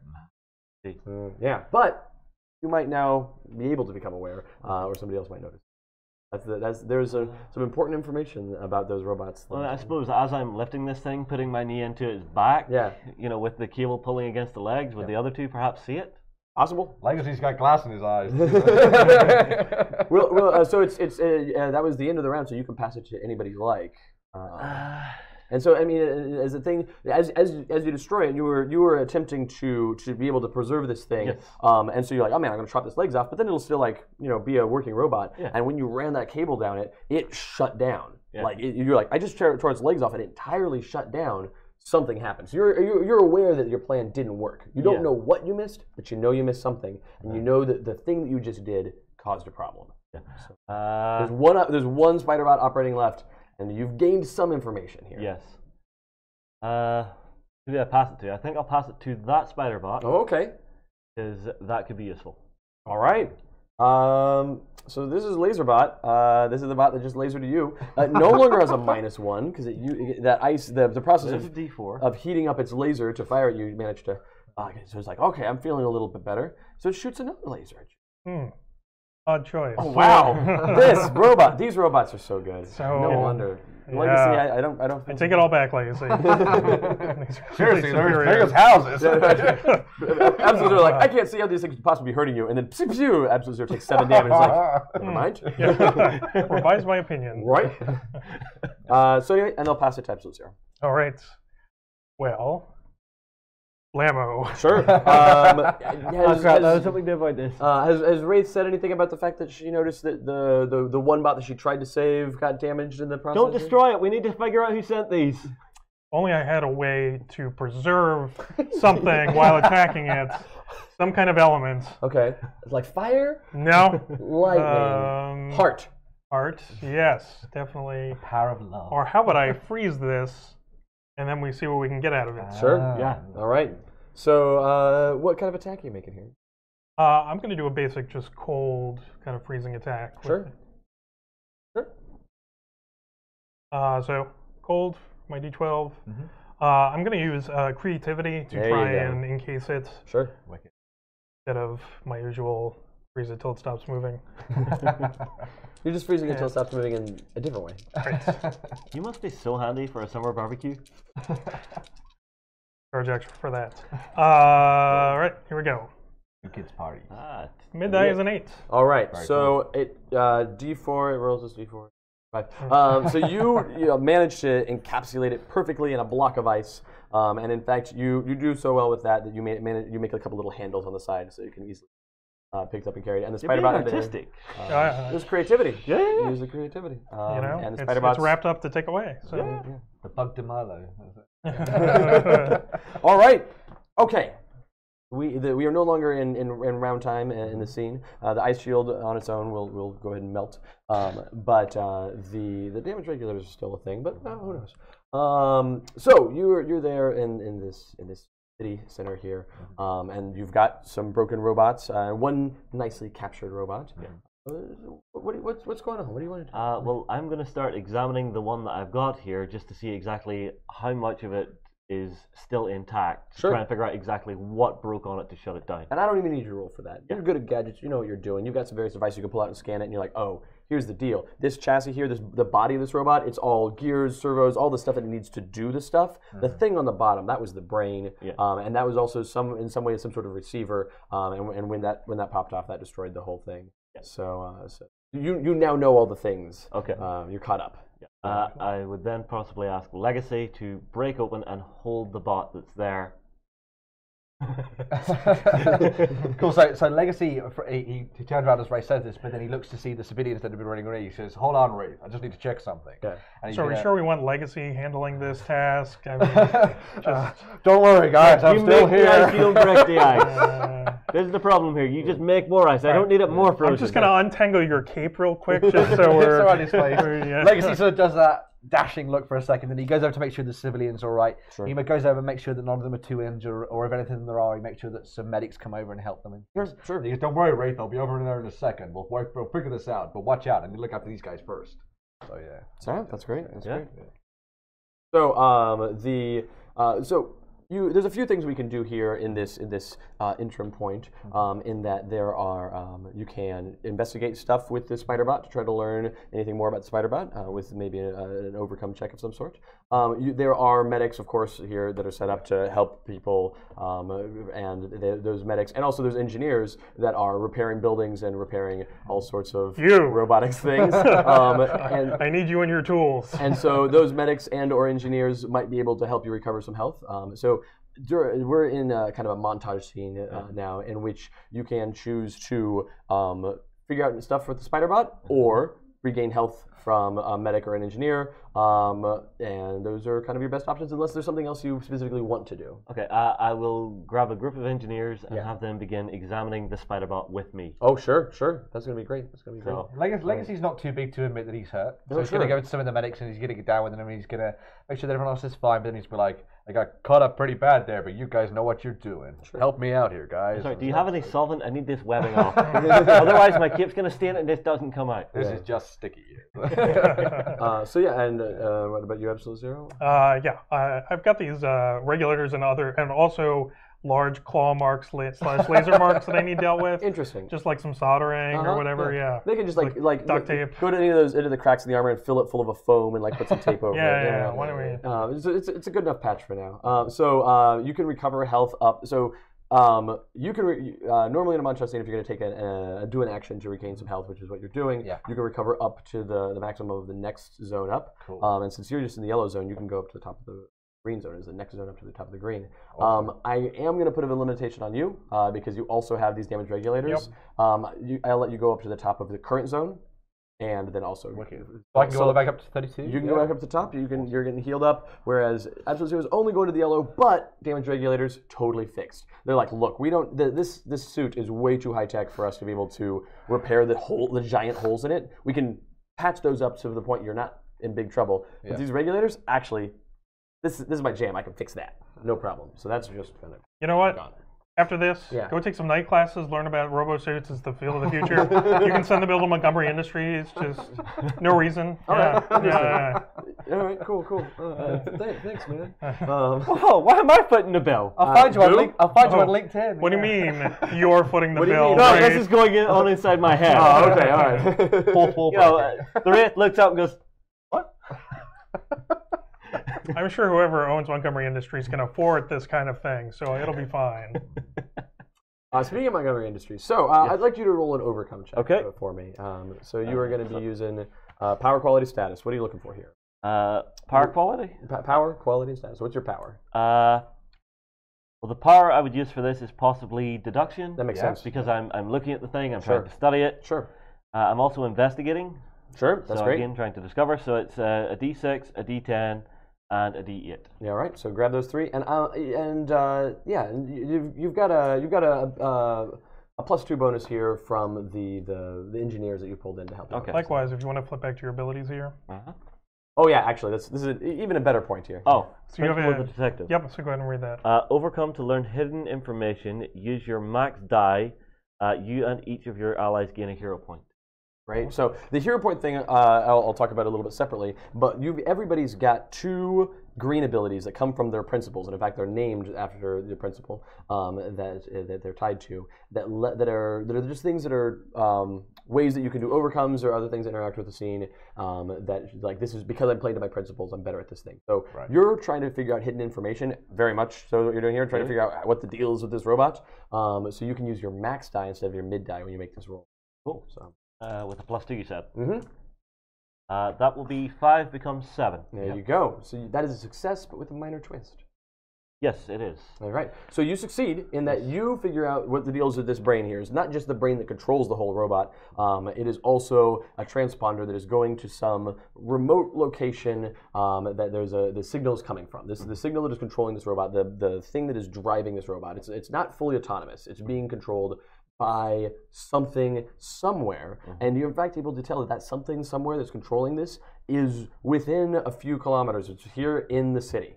Do you have a minor twist, or shall I? I will allow you. For this one, wow! It should be entertaining. Oh well. So that minor twist is gonna be.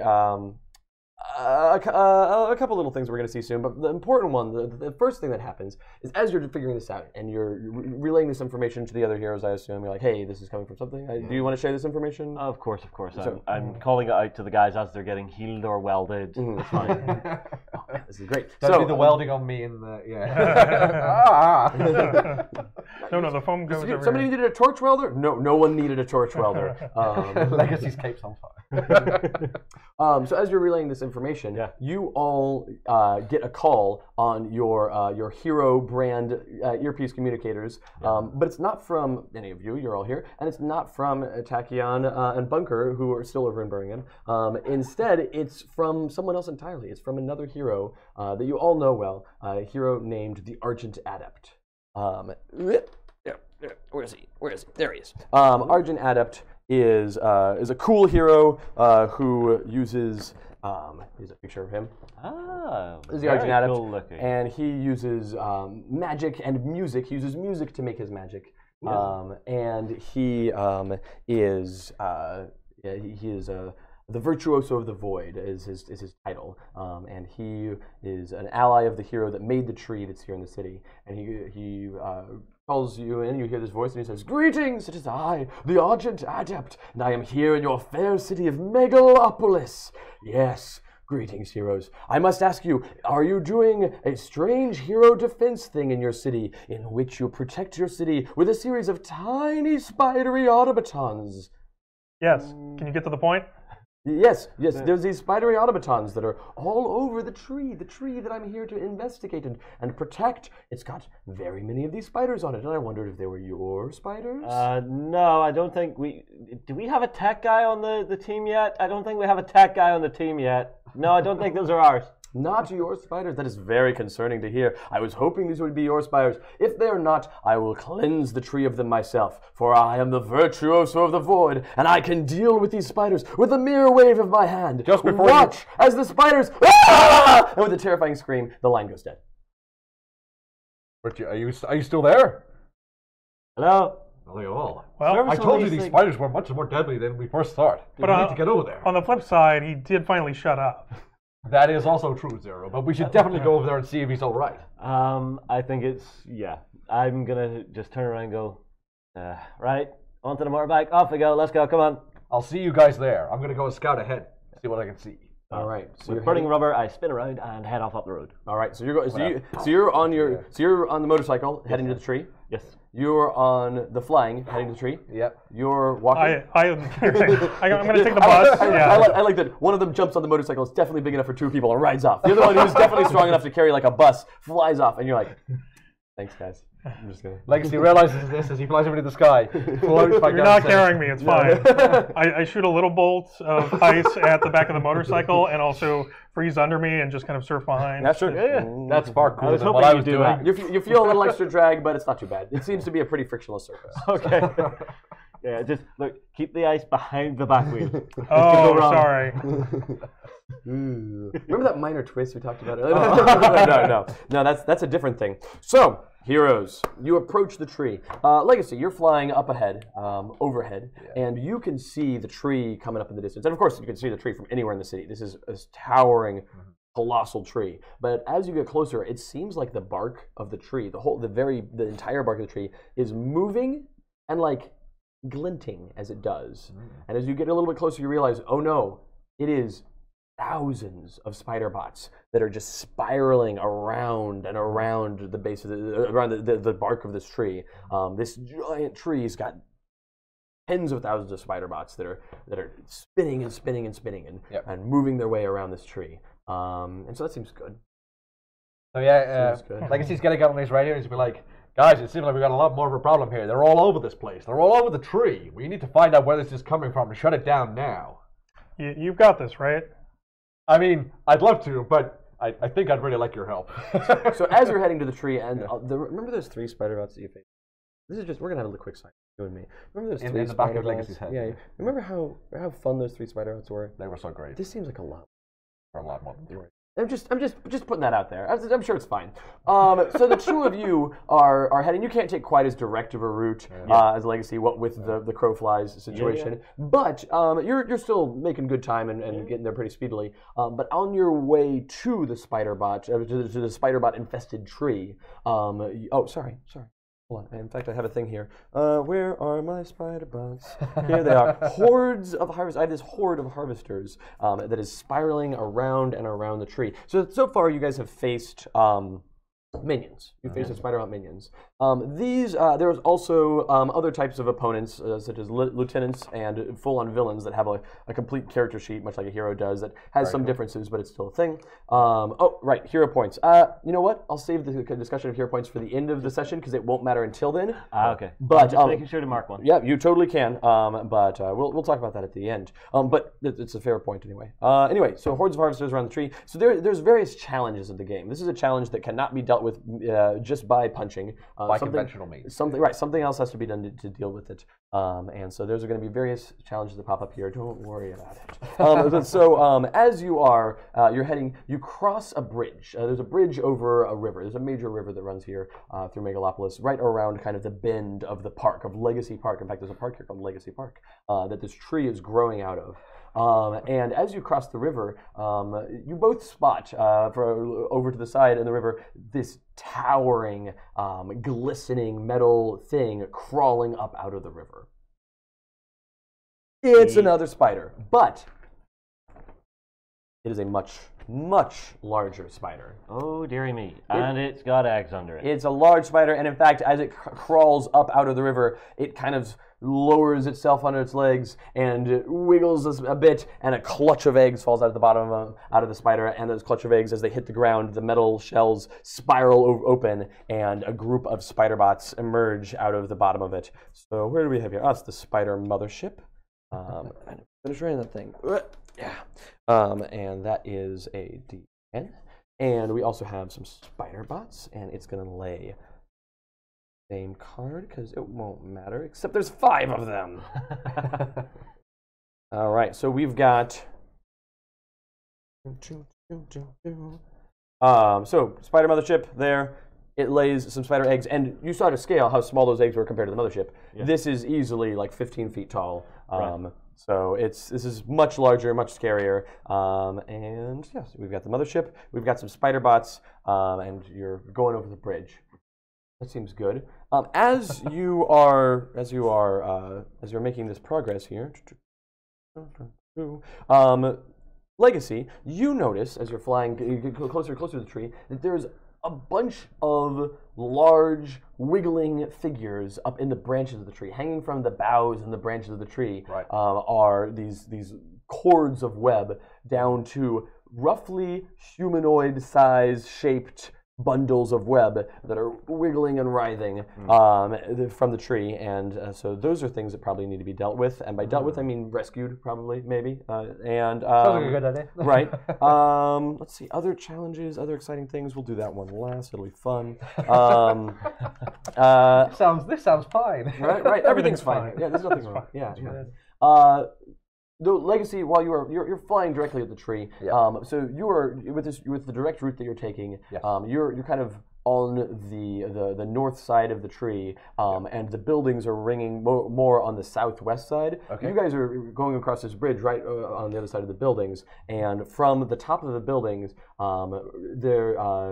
there come some shots of some snipers that are firing at you. These are spider bots that have webbed themselves up against the side of the building and then have extended an extended laser barrel and are shooting laser shots at you. The 4 shots managed to miss you from the 4 bots. They do miss you because you're doing such a good job with the motorcycling and the sliding. But you're aware of them now, and they are continuing to zero in on your location.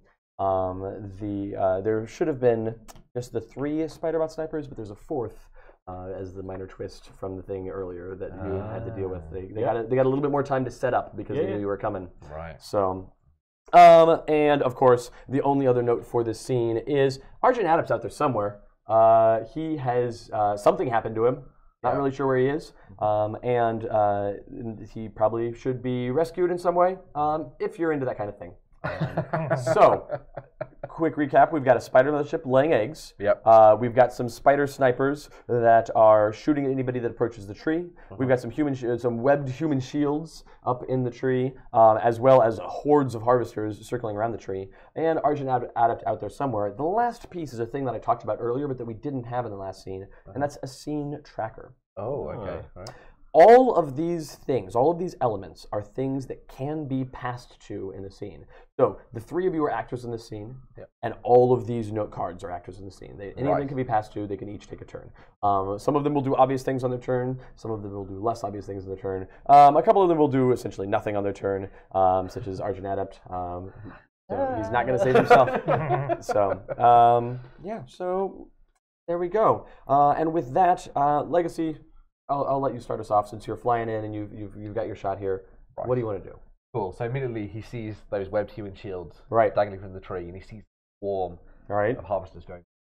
He knows his 2 friends here have clearly got some skill dealing with these spider bots. They seem pretty okay at it, yeah. And so he's like, well, guys, I need to go and help rescue some of the civilians. The spider bots seem to have webbed some of the civilians up in the tree, and they might be encroaching on them. We need to go and save these people as soon as we can. Right. If I'm over there, maybe I'll see Adept as well. And as he goes, I'm going to bamf over as quickly as I can towards these human shields. And if I can, try and work out a way to sort of grab a couple of them, sort of tie them to my arm, try and lift them away. All right. So this is an overcome check. Yes. do you have any sort of principle? I do. Do you? I do. I have principle of a hero. The principle of the hero. What is that? I'm going to say this all in Legacy's voice. Please do. Overcoming a situation in which innocent people are in immediate danger, use your max die. You and each of your allies gain a hero point. Great. So we're going to go for that. You get to use your max die, and that's a fantastic. Yeah. So what does your overcome check here look like? Cool. So I reckon I'm going to go with flight because that's what I'm going over there. That sounds great. I'm going to try and use my America's Finest thing. I think at this point because I'm going to save everybody as much as I can. Absolutely, that makes sense. Then at this point, my status is still green, so I'm using that. Right. So you got 2d8 and a d6. 2d8 and a d6. And you get to use your max rolling die. Ooh la la. An 8! An 8. An 8 is a complete success, no twist of any sort. You fly in there, you grab half of the people that are there. You manage to wrap a bunch of them, and you... Coiled around my arm.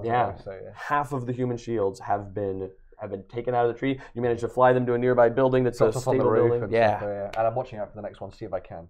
See the Spidey one. Excellent. So, well done, Legacy. I finally did something. As long as I'm not fighting spider bots, I'm fine. Don't worry, there's not very many spider bots in this scene. So yeah, I'm going to pass over to Wraith. Okay, so as we are blitzing in towards the scene, as we come within range of the building with the sniper spiders, I'm going to launch my grappling hook up to the top of the building. And set it to maximum tension to actually draw myself up the building. Sure thing. And as I go flying past, I'm going to try and hit at least one of them. I love it. I have a quick question. Yeah, go ahead. Do this whole thing, and then I'll ask my quick question afterwards. Okay. Don't worry about it. Everything's fine. No, we'll get there. We'll get there. I knew your question. But let's focus on the important part first, which is you're going to punch a spider bot and run up the side of a building. Well, I assume I have a machete of some form. Right. No, this is great. So, what is your what power quality status for this? And is there an ability that you're I'm using grappling hook. Oh, okay, great. So it's an attack using ranged combat, then remove a physical bonus or penalty, hinder a target using your min die, or move to elsewhere in the environment. Okay, so do the attack first, and then you'll choose which of the next three three things you want to do.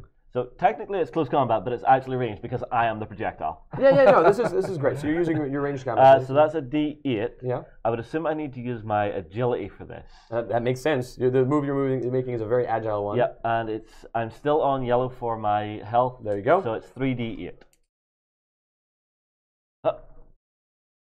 For a wow, that's fantastic. And so with this, you are attacking using your mid die, right? Yes, attacking using the mid die. That's fantastic. So the spider sniper, these are stronger ones. They have a bit more defense because of their encroached positions there. Yes. And so the entrenched positions is the word I meant. Anyway, so this spider bot sniper is going to roll its defense. If it rolls an 8, it survives. Done. Whoa! Bounces off. Well, so you zip up that building. You damage it greatly.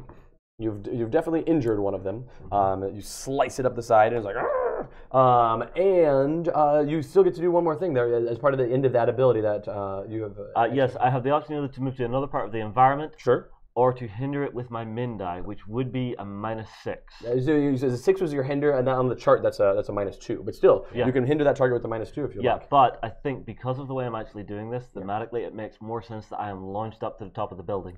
Oh, you can get up to the top of the building as part of this. Like, that was your action. I don't have a problem with you getting to the top of the building and still hindering this on the way. Like, that's all. That's. It's if you wanted to get away after that and kind of swing away. Yeah. You were in with the 4 of them. If you wanted to say, and after I do that, then I swing away somewhere else. So I go to the tree. You could do that. But if you want to stay with them, give them the -2. Well, you see, this is what I think by moving to the other part of the scene. I am launched up onto the roof of the building out of their sight. Oh, sorry. They're on the roof of the building.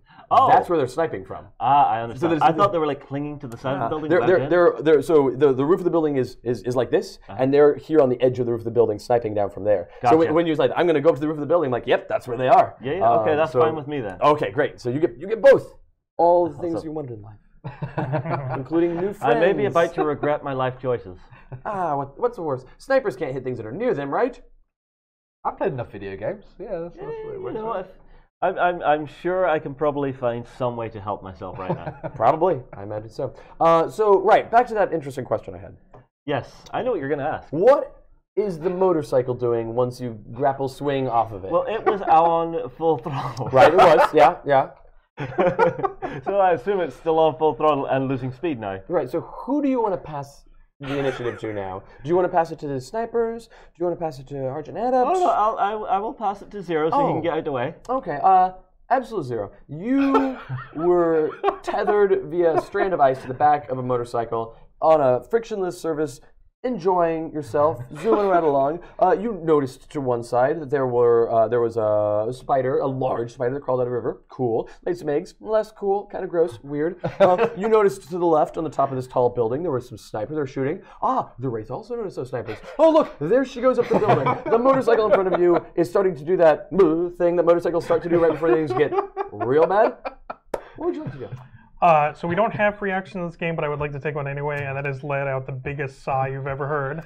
Yes. That's going to be what I lead with. That requires a major twist. I think we're already there. I think we're there, yeah. So, and then as we're kind of like, starting to make an arc up, I'm going to make myself a ramp to shoot myself up into the sky as well, and try and see if I can spot Argent Adept while being thrown up. Via ice ramp. You're like, I can see everything. I'm getting a lot closer to everything. All right, so this is how negative feels. So what's your? So this is an overcome check. What power, quality, and status? And is there a principle that you're involving yourself in here? Principle of the why me?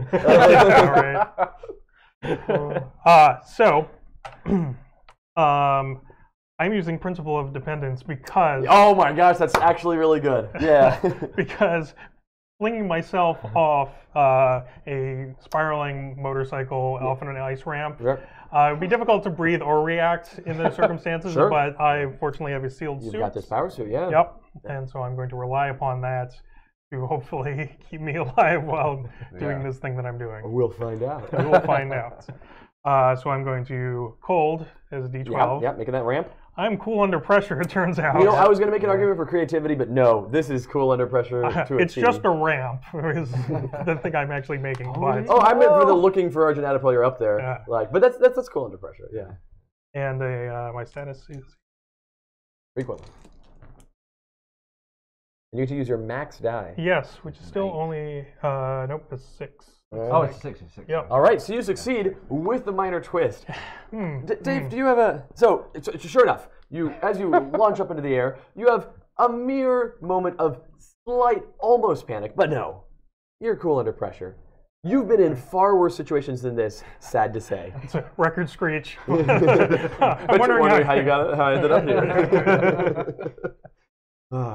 So yeah, you're up there in the air, and you're like, man, I don't see him anywhere. But as you start to come back down, you're like, oh, look there in the kind of in the shadow of a building. There's a pile of rubble that is clearly collapsed, and there's a group of 3 spider bots that are over there that seem to be just kind of patrolling around randomly in that area around the rubble. But there, out of the corner of the rubble, you see a leather boot that would only be worn by somebody who's either going to a Renaissance fair or is so pretentious to call themselves the Argent Adept.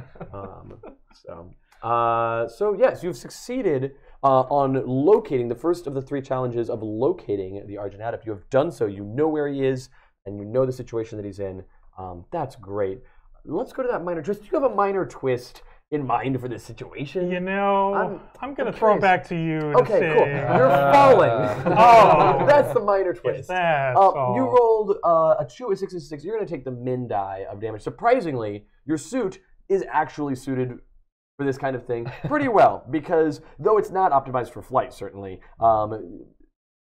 Tachyon, who helped build your suit, the chief engineer on the suit and the designer, is aware that you end up in a lot of pretty negative situations, and so it fires off. Obviously caused by Wraith, apparently. You had your moment. The damage you take is much less about hitting the ground. The damage you take is the fact that the suit recognizes that it's reaching terminal velocities. Open up some vent in the front and vents a lot of cold air out to act as kind of thrusters so that you land pretty softly. But that vented a lot of cold air out, which means hot air came in. Ow. But you only take 2 damage, and you don't die. That's good. That's more of a major twist. Major twist, death, turns out. That's also an origin. A light bit of sunburn, you'll be fine. All right. So, I believe the three of you have all acted. We have, this round. How you doing, Absolute Zero? Who would you like to pass it to? Oh boy, you have so this many menu, options. the plethora of options. I'd really like to see Wraith's plan for what's happening on that rooftop. So I think we're gonna go up to these spider snipers. All right, cool. So 2 of these Spider-Bot snipers, they have very different tactics than the Spider-Bots you've faced thus far. Their job is to be a laser gun, period. That's what they're doing. There's the rooftop you're on up here has this kind of like the kind of diamond of 4 Spider-Bots that are webbed to it, and one of them is sliced on the way by. Excellent. That one is gonna swivel around and try to shoot at you, but it's got a -2 to its action and it's damaged. I would like to react though. Oh, I'm excited. What would you like to do? As I land on the rooftop, I throw down some smoke bombs to actually create some cover for myself. That sounds great. So what does the smoke bomb's ability do for you? So the smoke bombs, I can only use them in the yellow status, but I've already taken that bit of damage. Oh yeah, you're there. Get a chance to heal. So when you would take damage, you may defend using gadgets. Sure. So I'm going to go ahead and let you know, give you some kind of like knowledge of what's coming up. 2 of them. So to describe what's happening, there's this diamond of Spider-Bots. The 2 of them that are the forward-most, the edge of the building most, are continuing to track other things going on in the scene, are going to shoot at other things in the scene. But the damaged one and the backmost undamaged one are going to swivel around to point at you. Yeah. So you've got an undamaged one, or rather a damaged one and an undamaged one that's going to shoot at you. And the damaged one has a -2 to its action. Yes. You can choose to use that reaction one time around. Would you like to use it on the first one that shoots at you? No. So one of them swivels around, fires off a shot at you, and in fact, gets a 5. Gets a 5, but it's reduced to 3 by the 2. So it shoots you. You take 3 damage. Okay, I'm on 13. In response to that, as the other one goes to shoot you, I will now drop a smoke bomb. And it only does the one. I remember that part where I talked you into using it on the worst of the 2. So technically, right? As I say, you could have chosen to use it on the 5. It's fine. And then you only did because it was when you would take damage, so you don't have to declare it until you're. Oh, cool. So you can damage. still use it on the 5 to reduce that. Then. So like, I'm fine. You can just take the 1 damage instead. Well, I will roll my gadgets of a D8. See how much I save myself by. Sure. So you're going to take 3 from the Spider-Bot. By 5. There you go. So you only take the 1 from the other laser. Okay. So that actually becomes 15. There you go. Yeah, you're still doing fine. And only 2 are shooting at you, and one of them's not very good at shooting. Oh my God! Wraith's on fire. But I don't see anything. It's because you're laying face down in some rubble. Oh yeah. How did I get here? All right, and so we've got 2 more Spider-Bot snipers, and they're tracking things in the scene. One of them has been just tracking something that's just been flying in a very straight line, and sure enough, it's going to shoot at that one thing in a straight line for 4 damage. Now you're in the green zone, so you only take the 3. Yeah. The other one was tracking kind of like this, and it was tracking in a line, and then it went up in its tracking, and then it went back down. And once it was no longer moving, it adds insult to injury and fire. 7. Oh. That's insult and injury. How you doing there? I'm at 13. Oh, that's great. I'm still in the yellow. That's great. Everything's You're fine. doing great. All right. The snipers have acted. Man. They're going to pass these Spider-Bots. They're just going to patrol around some more over there. Argent is bleeding. It's probably not a big deal. The hordes of harvesters continue to chew on the tree. And, well, actually, we'll do them later. They're really cool. The web shields wiggle around. Other people do things. The spider... Oh, man, this is going to be continually nasty here. You guys are really going to hate me. Too late. That's half the fun of having a DM that makes it difficult to you. Yeah. Oh, there's more. By the way, there's more. He's like, it's part of the fun of having a... No, actually, no, I hate this guy.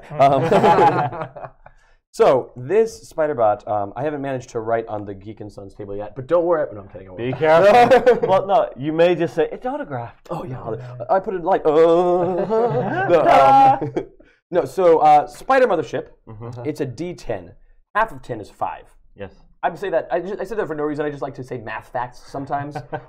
Anyway, it squats down and creates 5 more Spider-Bots. Okay. Now, these Spider-Bots continue patrol around the area around the mothership. Yeah. That's what they do. They are good to go for this round. This set of Spider-Bots begin making their way to the tree, where Legacy is flying around the tree saving people. He saves some people, and I assume you're like flying back to the tree. Yeah, going back to see if I can find the rest of the webbed humans. That's great. That's just lovely. I love it. That's fantastic. They like having webbed people. That's the thing that they're into. It's one of their personal preferences. Not sure what you have against it. It's on their Facebook profile. Right. Yeah. And so they have a quick election, and they decide that 2 of the spider bots are going to shoot webs at you, and 3 of the spider bots are going to boost those 2 that are shooting webs at you. So these 2 are going to boost this one. And they get a 6 and a 2, which is a +2 and a +1. And this one gets a +1. So now you're getting webbed for, oh man, that's a 7, so that's a 2. Oh. And you're getting webbed for, there's a 1 and a 2 added to this. You're getting webbed for also a 2. This is great. This is great. So you get both of these cards. So you're flying along, doing the thing.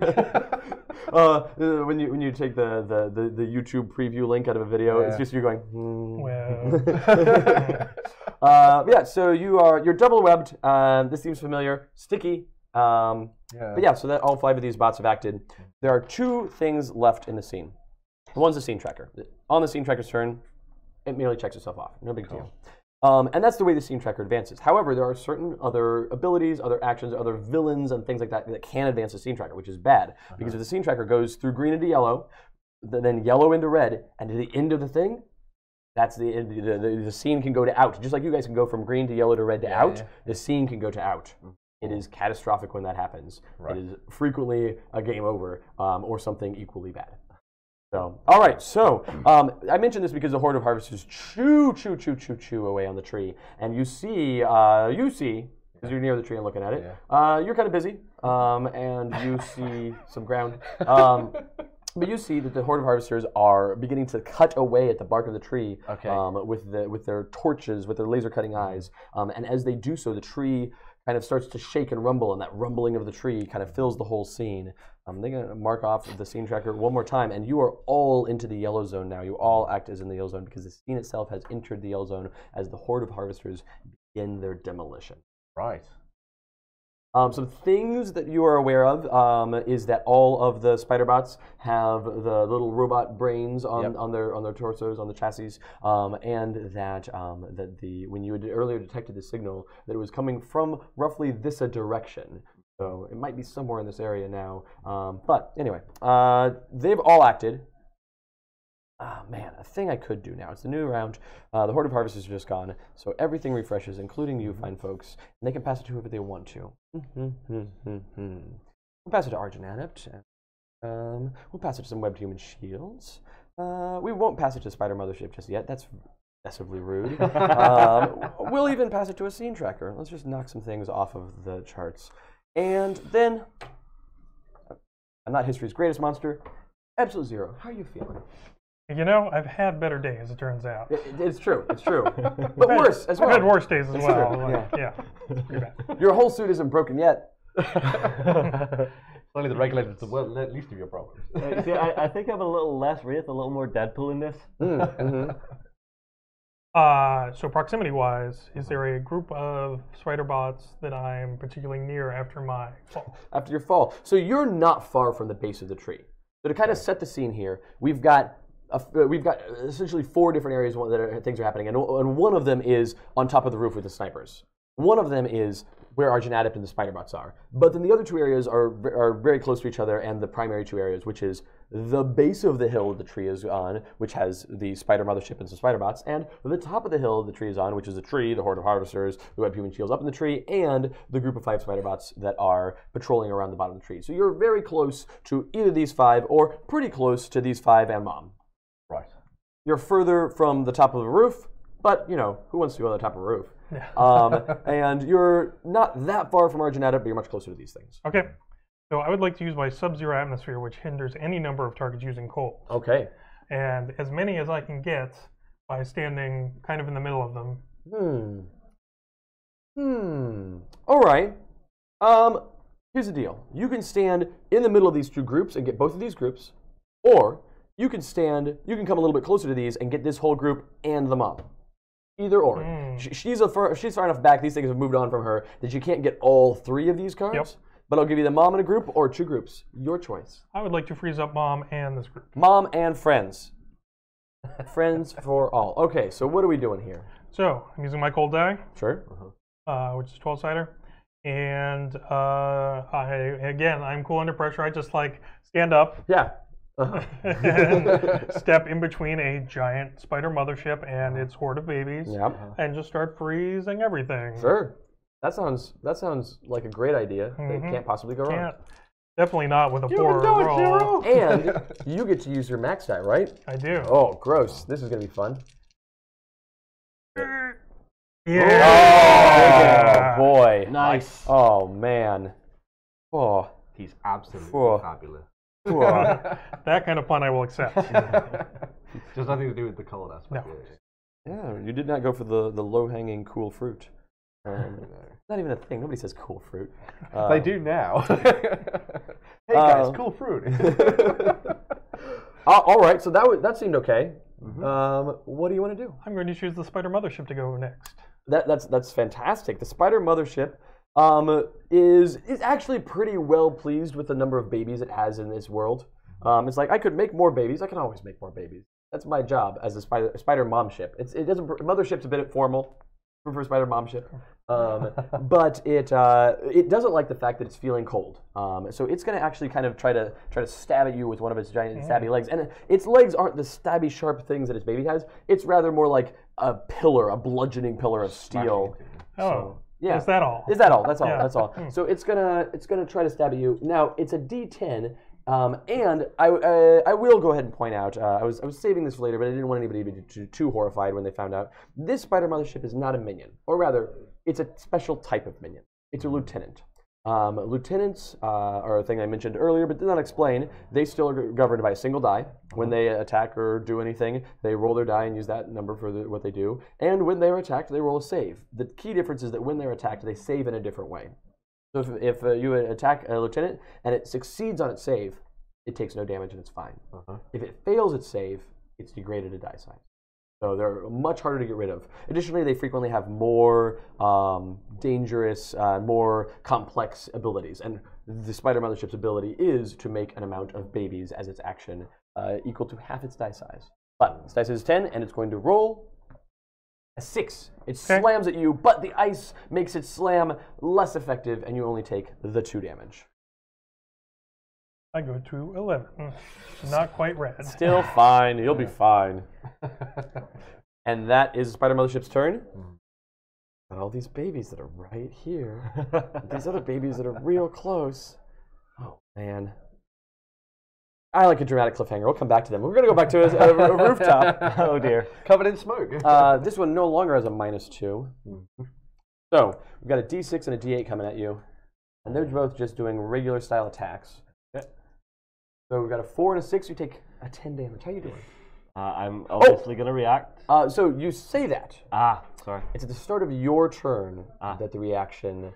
Okay. And so you have not yet had another turn since your last turn? No. So you used your reaction. At the start of your turn, that reaction will refresh. Got it. But the reaction is currently used up. So unfortunately, you are going to take the 10 damage. I'm on 5. But you're in the red zone now. You've got access to all your cool red abilities. Yeah. Yeah, so that's going to be fun.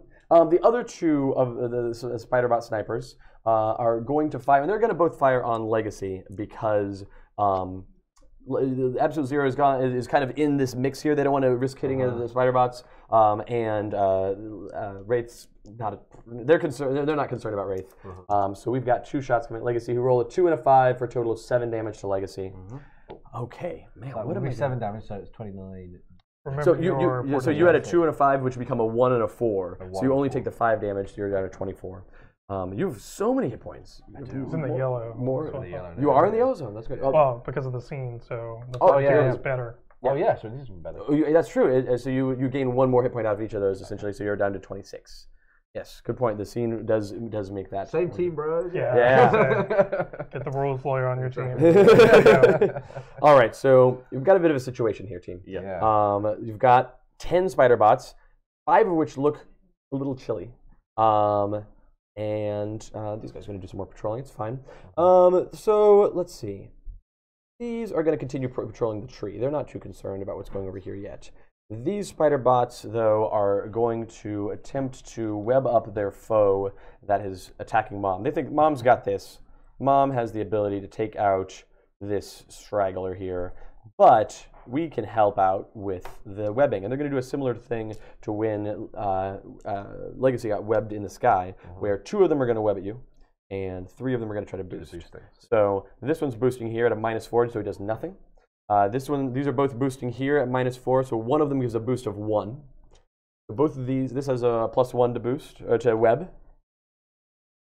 They both get through. They only give you a webbing of, they only web you up to a -1 each, but you do have 2 web -1s on you. A webbed episode. Yeah, this is a pretty mild web. It's not like quite, it's not full on webbed with an exclamation point. It's just web. Just web. And it's not like so much as to be like a worldwide web. It's just it's a local area web. Yeah. Internet. There you go. Okay. You're on dial-up. All right, and with that, speaking of a person that got shot on a roof, let's pass it to Wraith. Okay, I'm going to take a risky action. I love it. Now's the time for risks. Yep, I am going to be using my utility belt. So boost yourself using gadgets. Okay. Use your max die. That bonus is persistent and exclusive. Attack with your min die. Okay. So the only thing that is a trick here is that risky actions cannot be used in conjunction with abilities. Okay. Risky actions can only be used in conjunction with basic abilities. That said, that's a really good action to take. Yeah. Or if you're concerned about your health and well-being, you might want to slip into shadows to defend yourself. Either one is a solid choice. Because getting yourself a permanent boost is pretty cool too. Yeah. But well, I think from this one. Yeah. I have seen what's on the rooftop. Sure. This is Bad Day Biscuits. Yeah. I'm going to book it to the opposite side of the building. Yeah. Do the swan dive off and use the grappling hook to swing away. Sure. So you can even attack on your way out. Yeah, I'm going to hook the damaged spider bot on the way past. Sure. All right. So go for the grappling hook move there. Okay. So grappling hook is attack using ranged combat, then remove a physical bonus or penalty. Hinder a target using your min die. Sure. So it is using ranged combat, so that's D8. It's a gadget, so that's D8, and I'm on D8 because of status. Are you in the red zone? I'm on 5, so yes, it's a D6. Ooh. Damn. All right. So you're attacking the D6 sniper bot? Yes. For mid dice for 5. It's got a chance, but not a good enough chance. You destroy it. Well done. And you can end up anywhere in the scene, wherever you want. Yeah, I am going to swing down and away, out of sight of everything for a moment. Yeah. Because next round, I think I'm going to try and do a little bit of healing with a gadget of some form. Maybe pull out some bandages or something. All right. Okay. Might be a wise idea. Sure. Okay. Who do you want to pass it to? I will pass it to Legacy. Cool. All right. Okay, so I'm here next to some of these flailing websites and there's spiders everywhere and everything like that. Sure. With this game, can you sort of like relay information through speech just quickly between characters? Oh, of course, yeah, absolutely. You definitely can all hear each other, no problem. Fantastic. So obviously he heard what Wraith had said about the bots and the weird thing on the bottom of them, and he says, "We need to find out what's controlling this. Is it the mothership, Wraith?" I pass it on to see if she can work something out on that case. And you don't need to like wait until her turn to respond. You guys can just chat. Oh, awesome. Just chat. Yeah. Like if you have a lengthy conversation, then I might be like, okay, hold on. Yeah. But like, talk amongst yourselves. Yeah, by all means. Yeah. Also, the spider mothership hits really hard. And so with that in mind, Legacy's going to make his way over towards where the mothership is. Sure. But he's not going to use his action to sort of attack it. He's going to try and... Do we have access to be able to call in like extra support? So if with my radio, can he be able to like get in the authorities involved? So I don't know what a bunch of cops are going to do about this. Like that's the thing. Ping. Yeah, you might. And of course, maybe Legacy wouldn't do that. Legacy wouldn't do that, would he? Well, I could also say, like, I've pointed out where the Argent Adept is. So if there's someone who can pull him out of the that's true. rubble or whatever. Getting the Argent Adept up and on his feet certainly couldn't hurt the situation. Cool. So I mean, I think getting Argent Adept up is a good call. The other option would be to try to flying smash a whole bunch of these. Like it's the same sort of situation. You can hit all these and all these. Yeah. But Dave raises an excellent point. Argent Adept is a very powerful, if somewhat haughty, ally. So, but knowing that information, I'm thinking that we need a little bit more help in this situation. Sure. He's going to go over to where Argent Adept is, and I'm going to try and lift up the stones from around him and try and free him from the rubble. Sounds great. Sounds great. Is there anything that maybe I could use that would boost me in this situation? Do you think? Do either of your principles apply here? I guess I might. Do you reckon they would be on the front here? Yeah. No. The principal. Someone else younger already tried and failed. Nobody's tried to. But the Argent Adept did try to destroy all these spider bots. All right, I'll give you that. Argent Adept is younger than Legacy. Cool. So yeah. So I guess coming over here would be a strength check to try and lift things up. Yeah, sounds good. We're going to try and use my America's Finest thing, trying to save another hero and get them back into the fight. Yeah. And then I'm in the yellow zone as well, so that's going to be strength. All right, let's see how we're doing here. What comes up here? So that is a 7? A 9?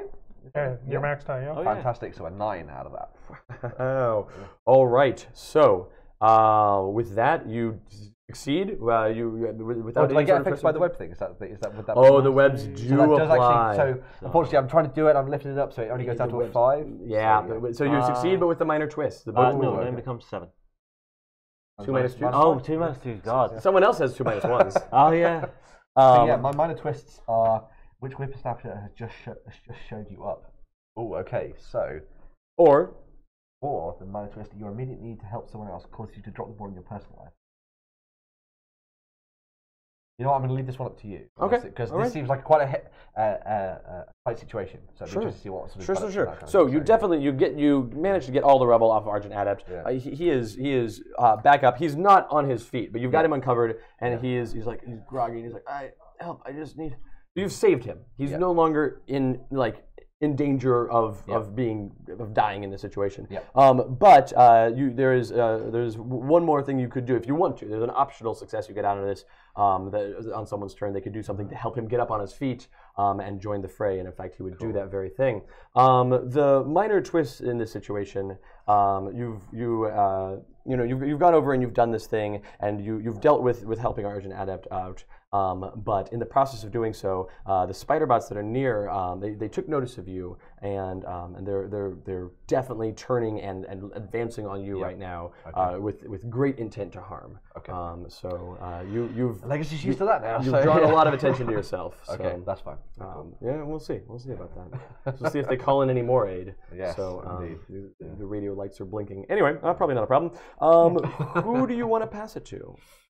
Well, I only have the option of what's here on the table now, don't I? Anything not turned, I believe. Yeah. Yeah. Your options here. You've got a horde of harvesters, and you have a scene tracker. So, I reckon we're going to go to seeing what happens with the horde of harvesters. They chew on the scenery. Yeah. Scene tracker takes off, and the horde of harvesters take off. Badly. It's going bad very quickly. Yes. Yeah. So, that said, after they both take their actions, everything refreshes, including all of you. And they're going to pass it to you, Legacy. Okay, so I think I'm going to try and use my motivational charge here. Okay. That is an excellent idea. Yes. I like this plan. So, my motivational charge, attack using leadership. All nearby allies with their health in the yellow or red zone recover health equal to their min die. Sure. Wraith, you went off to a place that you described as somewhere out of sight. Yes. Are you somewhat nearby the Argent Adept, though, would you say?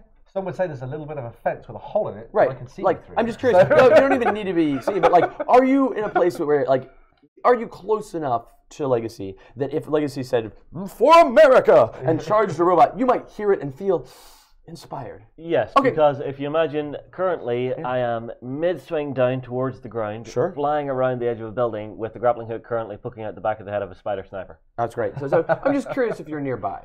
I would be nearby, just feeling, wondering about that. Yes. And then you're not that far away. You're just on the other side of a tree. I can see him fighting. I can hear him. Oh, yeah. Good Everyone can hear a Legacy. So, yeah. All right, just curious. He looks down on the ground and he sees Agent Argent down there as well. Yeah. Who's clearly in the red, I imagine, as well, probably. Sure. Well. And he's be like, "Get up, Argent. We need your help. All the people of Megalopolis need your help." And he's going to blast towards the mothership. Oh. Can and go straight for it. All right. As he goes forward as an inspirational blur of white and blue.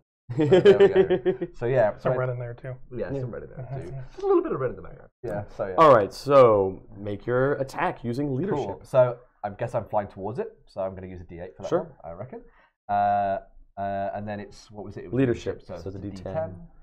And then I'm in the yellow. Well, everything's in the yellow. Well, so except for people that are in the red. That's true. Hopefully you guys are going to be okay. So roll 3 very high numbers. Oh. All right. So your attack is a 6. Yes. And then all heroes regain the 2, but we'll get there. Yeah. So the attack is a 6, and the spider mothership is going to roll against that 6. Yeah. A 1. Yeah. That damage, you fly in there and you crunch into that mothership. Ooh. It's motivational indeed. It damages the mothership and puts these two back on their feet. And you know what? I liked your explanation. Awesome. This is a challenge I was looking to have overcome, but you throw in a couple of points of healing into Arjun is what he needs, and he kind of gets up and he's like, I will get up Legacy. I will. And he is now a thing that can be passed to in the scene. He's no longer the challenge of save Arjun Adept, but rather it's just Arjun Adept, who is a useful ally that can be passed to. You can pass it to him, you can pass it to any of my friends, or you can pass it to either of these two. I reckon that because Absolute Zero is facing down these things heroically. He is. Pass it over to him. As opposed to when he was facing down in the dirt from fall. It's different kind of facing But down. I didn't see that bit. That could have been heroic. I seemed to be heroic. So I went to Absolute Zero to see if he can finish those things off. So yeah. Sure. All right. Can you finish some things off, Absolute Zero? I can start some things. Yeah. So you said something about a transmitter or something that we should be looking for? Yeah, from the spider bot, there's one on the base of them, and the signal was coming from this generalized area. So perhaps it's the big thingy.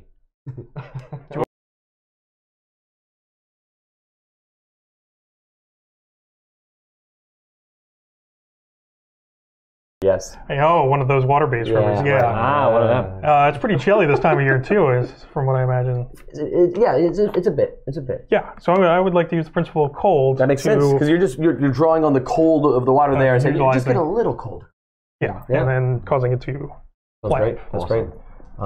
You're a little bit webbed. It's going to mess you up, but not terribly webbed. Yeah.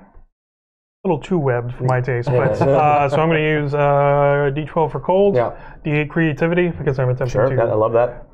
Position it appropriately, and I'm just still barely in the yellow. 4D. All right, so your max is a 5, as is your min, and also your mid. So which one would you like to use in this? I'll let you use any of the 3. I'm very You know, I've got this D12, I might as well use it. So you use that, and you're webbed of 2, so that dropped it down to a 3.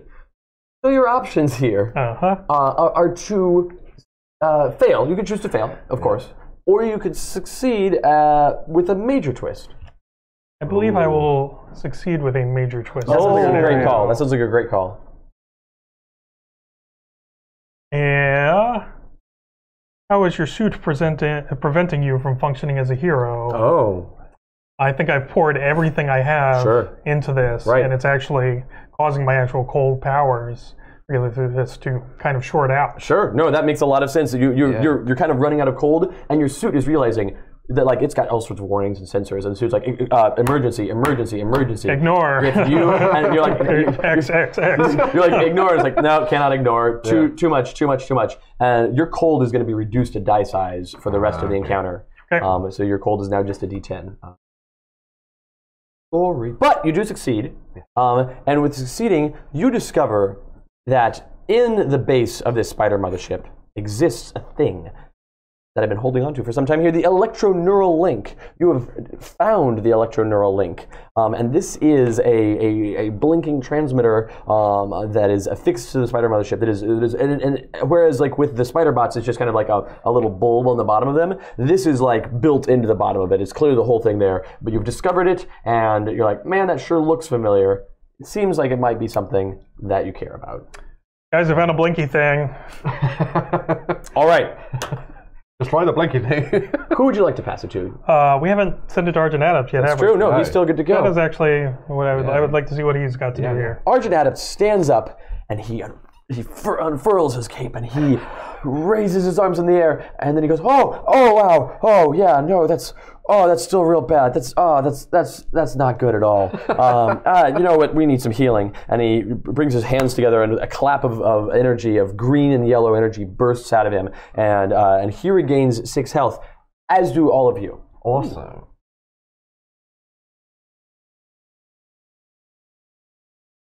So with that, Arjun Adept has taken his turn, and there's that minor twist we talked about earlier that's actually taking an effect now. Legacy, those spider bots that were near Argent Adept don't really care about Argent Adept, even with the clapping and the energy. Nope, they care about you. They don't like his percussive skills. You went over here and you went for the punching. They're chasing right after you, and these spider bots, right? More Woodwind fans. Yeah. So. And these spider bots, they are aware.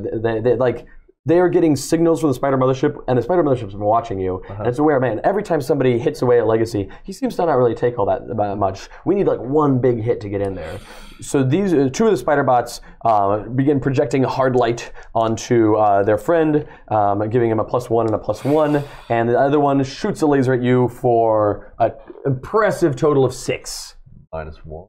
-2, you're in the yellow zone. -2, so I'm in the yellow zone. You only take the 4. Yeah, 28. Wow, because you were back up to full. Good job, Arjun. Up to the healing and wow. Okay, between you and wow. Okay, great. You poor thing. So in other terrible news, we've got 3 snipers. We've got 10 spider bots. Oh boy. Wraith, how you doing? Well, I've just landed on the ground. I'm now hopefully looking at the mother bot. That's true. I think right now I need to take a moment and reach into my utility belt. I'm going to pick out a nano strength boost pack, which I'm going to jab into my bicep. So I would normally say, like, of course you can do whatever you want to, but instead I'm going to say, no, you shouldn't do that. Okay. Because I will give you some insider knowledge because I've been just given a time. What if instead you did some sort of overcome to deal with this electroneural link that's definitely controlling all of the robots in this whole scene? You're a technical expert. Get in there and save things. You don't need health. Expert? You don't need health. Yeah. You need Well, I was victory. actually aiming for strength. You sure? But if you're going to go that route, fine. I am still, actually, I'm at 13 now. I can't guess what I was going to use, which was going to be my favorite knife. But I can't use that now. No, because we need you to make an overcome here in this. Okay. You've got to disable the device. The knife's not going to disable a device. You need to take out this electroneural link. How are you going to do it? Well, if I... You could probably use your principle of stealth to sneak up on it so it doesn't see you coming. Yeah. Because the green abilities that are on your green zone, go back to your other page. Yeah. The green abilities are at the end of your turn. You have your principle of the detective is about hidden information, but this information is uncovered. But the principle of stealth allows you to do some extra sneaking. Yeah, why not? I'll go for the principle of stealth then. All right, so you're sneaking up to this thing, and what are you doing? You're going to sneak up to this bottom of this robot, and what are you going to do to disable this? I'm going to have a quick rummage in my backpack. Hopefully I have some form of electrified knife. Sure, of course, yeah. So what gadget doesn't carry taser blades? Sure. So what power, what quality, what status? Here we go. Well, if it's a throwing knife, electrified, that D10. Sounds good. That sounds good. Range combat for a D8. No, you got. How about you use a stealth on that because you're sneaking up. Stealth's a D10. Yeah. And then D8 for being in the yellow. Right, and you get to use your max eye because of the stealth. So overcome to infiltrate somewhere or avoid detection. Use your max die. And each of your allies gains a hero point. So you're going to go for that? So max die. Let's see what we get. There you go. An 8. An 8. You succeed entirely. And upon driving the electrified knife into the electroneural link, the spider mothership begins slumping to the ground, and all of the individual spider bots shut down. At this point, the things that are left to do, you need to clean the horde of harvesters off the tree. You've got to save the people. But you know what? You're heroes. You can do that. Also, we're out of time. And I'd love to say some final few words before we go in. But you definitely, by discovering the electroneural link, disabling it, and destroying these robots, you have saved the day. Yeah, Zero, I'd like to say I'm sorry for the building incident and the motorcycle. Please do not hit me off camera. Then at this point, Argent Adam's like, oh my gosh, thank you for saving me. Also, while I was unconscious, a fellow hero, a friend of ours, the Visionary, you all know her, she's a powerful telepath. She contacted me in my mind while I was unconscious and warned me of dangerous things that are happening just outside Rook City with some demons from the void entering this realm. Can you go take care of that? Because I need to pass out again. And he slumps back down to the ground. Probably take care of that in the next issue. And now that we're at the end of this issue, you've all done some things where you've used your principles that are principle of the hero, or principle of cold, or principle of stealth, or detective, and these things say you gain a hero point. Whenever you gain a hero point on your character sheet, there's this top chart of hero points that are right here. Yes. This line here. Nice and clear. Yeah. This line here of hero points. Yes. There we go. You can fill those in. You can get a maximum of 5 of those over the course of a game, and you guys have definitely used your principles at least 5 times, so you would have gotten all 5. Yeah. Between sessions, you can spend those hero points to get these hero point rewards, which are bonuses of a +1 to +4 range, which cost that many hero points. You can pick up a +4 and a +1, or say a 2 and a 3, or 2 2s and a 1, whatever. Yep. You can pick up these bonuses and use those in future situations where you're like, oh, if you had, say, had a gadget that was giving you a +2 that you really liked and you wanted to hang on to it, like, you know what, I'm going to keep using this +2 gadgets. I'll check it off as one of my hero point rewards. Yeah. Or other things you can get out of a scene where you're like, oh, I was looking for some sort of thing. Sure enough, you find the thing, you give it a point value. So that's the way hero points are used. They're kind of like micro leveling, micro XP in between sessions. Yeah. That's a very, very cool idea. I have to say, I have really enjoyed this role-playing game. It's been really fun. Light, it's so narratively descriptive. Yeah. You know, I mean, like, it's... Like me, I love to play for comedy. That's kind of why I... No, what? Whenever he was on behind the bike, it was just, you know what? I want to see what happens here. Whee! Yeah. Bye! No, you guys did a great job. Yeah, I'm definitely one of those people that loves my role-playing games, and that ability to do that cooperative storytelling element with the DM or the storyteller and doing that together as a group is really, really important to me. Yeah. And I think it's really cool to see that in a superhero setting as well, which is very cool. Well, thank you. That's the big thing, is we wanted to make sure that everybody at the table was an active participant in many ways. Yeah. Yes. Yeah. It was an absolute blast. I definitely want to play more of this whenever I get back to Ireland. Definitely. And seeing how the actual GMing works, I think it is incredibly simple, and I'm definitely wanting to give GMing a go. I had actually considered doing it for this, and unfortunately I didn't get time to learn. Well, you didn't have enough spare time. What are you doing? You're just sitting around not learning a new game every week and doing videos about it every week. Come now. But after having played this, I see how simple it is, and I do think I'm going to try and get a group together for it when I get home. Well, if you have any questions, let me know. Thank you very much. All right, all done? Yeah, absolutely. Thank you so much. Oh, you're more than welcome. Thank you for actually running us through it. It was a fantastic It was absolutely really cool. Yeah. Okay, everybody, I think we are going to wrap up for the evening. Hopefully you enjoyed that role-playing session of the Sentinels RPG game. If you want to pick it up, it's not out just yet. It is out. The starter kit is out. So I'll say some pitching words. The starter kit is available now. You can purchase it. It looks like that. It's right there. It's been on the screen the whole time. That's amazing. There's a clue that we overlooked. So it's available in stores. It's been out since the end of last year. Okay. And we wanted to put the starter kit out before the core rulebook because we wanted to give people a chance. There's a lot of Sentinel comics. Sentinels, the Multiverse, the card game that we made in 2011, has a pretty active and large fandom. I have played through that card game. It's very cool. Good. And I didn't want to just make a game and be like, hey guys, you've bought the Sentinels card game, just buy this one, no questions. You know, I wanted to give people a chance to experience it first and make that decision for themselves. So we put out the starter kit, and it's been doing very well. People have been very excited about it. We sold a bunch at the show, and Dave has been doing demos all week, and it's been great. And so that's available now. Go get it at your friendly local gaming store or wherever you buy games. Yeah, or come here to UK Games Expo tomorrow and pick it up off the stand. That's true. Now, in July, mid-July, July 17th, something like that, we are running a Kickstarter for the core game. And that Kickstarter is going to be for a large, full-color, hardcover, impressive core game with lots of things that we've been arduously writing for many months now. We're very excited about it. We're very proud of the work that we've done on it, and it's going to be great. And how well that Kickstarter does also determines like what other supplemental things we might make, and perhaps some cool GM kit stuff, and all sorts of exciting plans. Stay tuned. There'll be more information. Go to thegreaterthangames.com for information. You can follow us on Twitter at GT Games LLC. And you can follow me on Twitter at GTG Christopher, and you can follow Dave on Twitter at Dave the Game. Dave the Game. Dave the Game. That is the most epic Twitter name.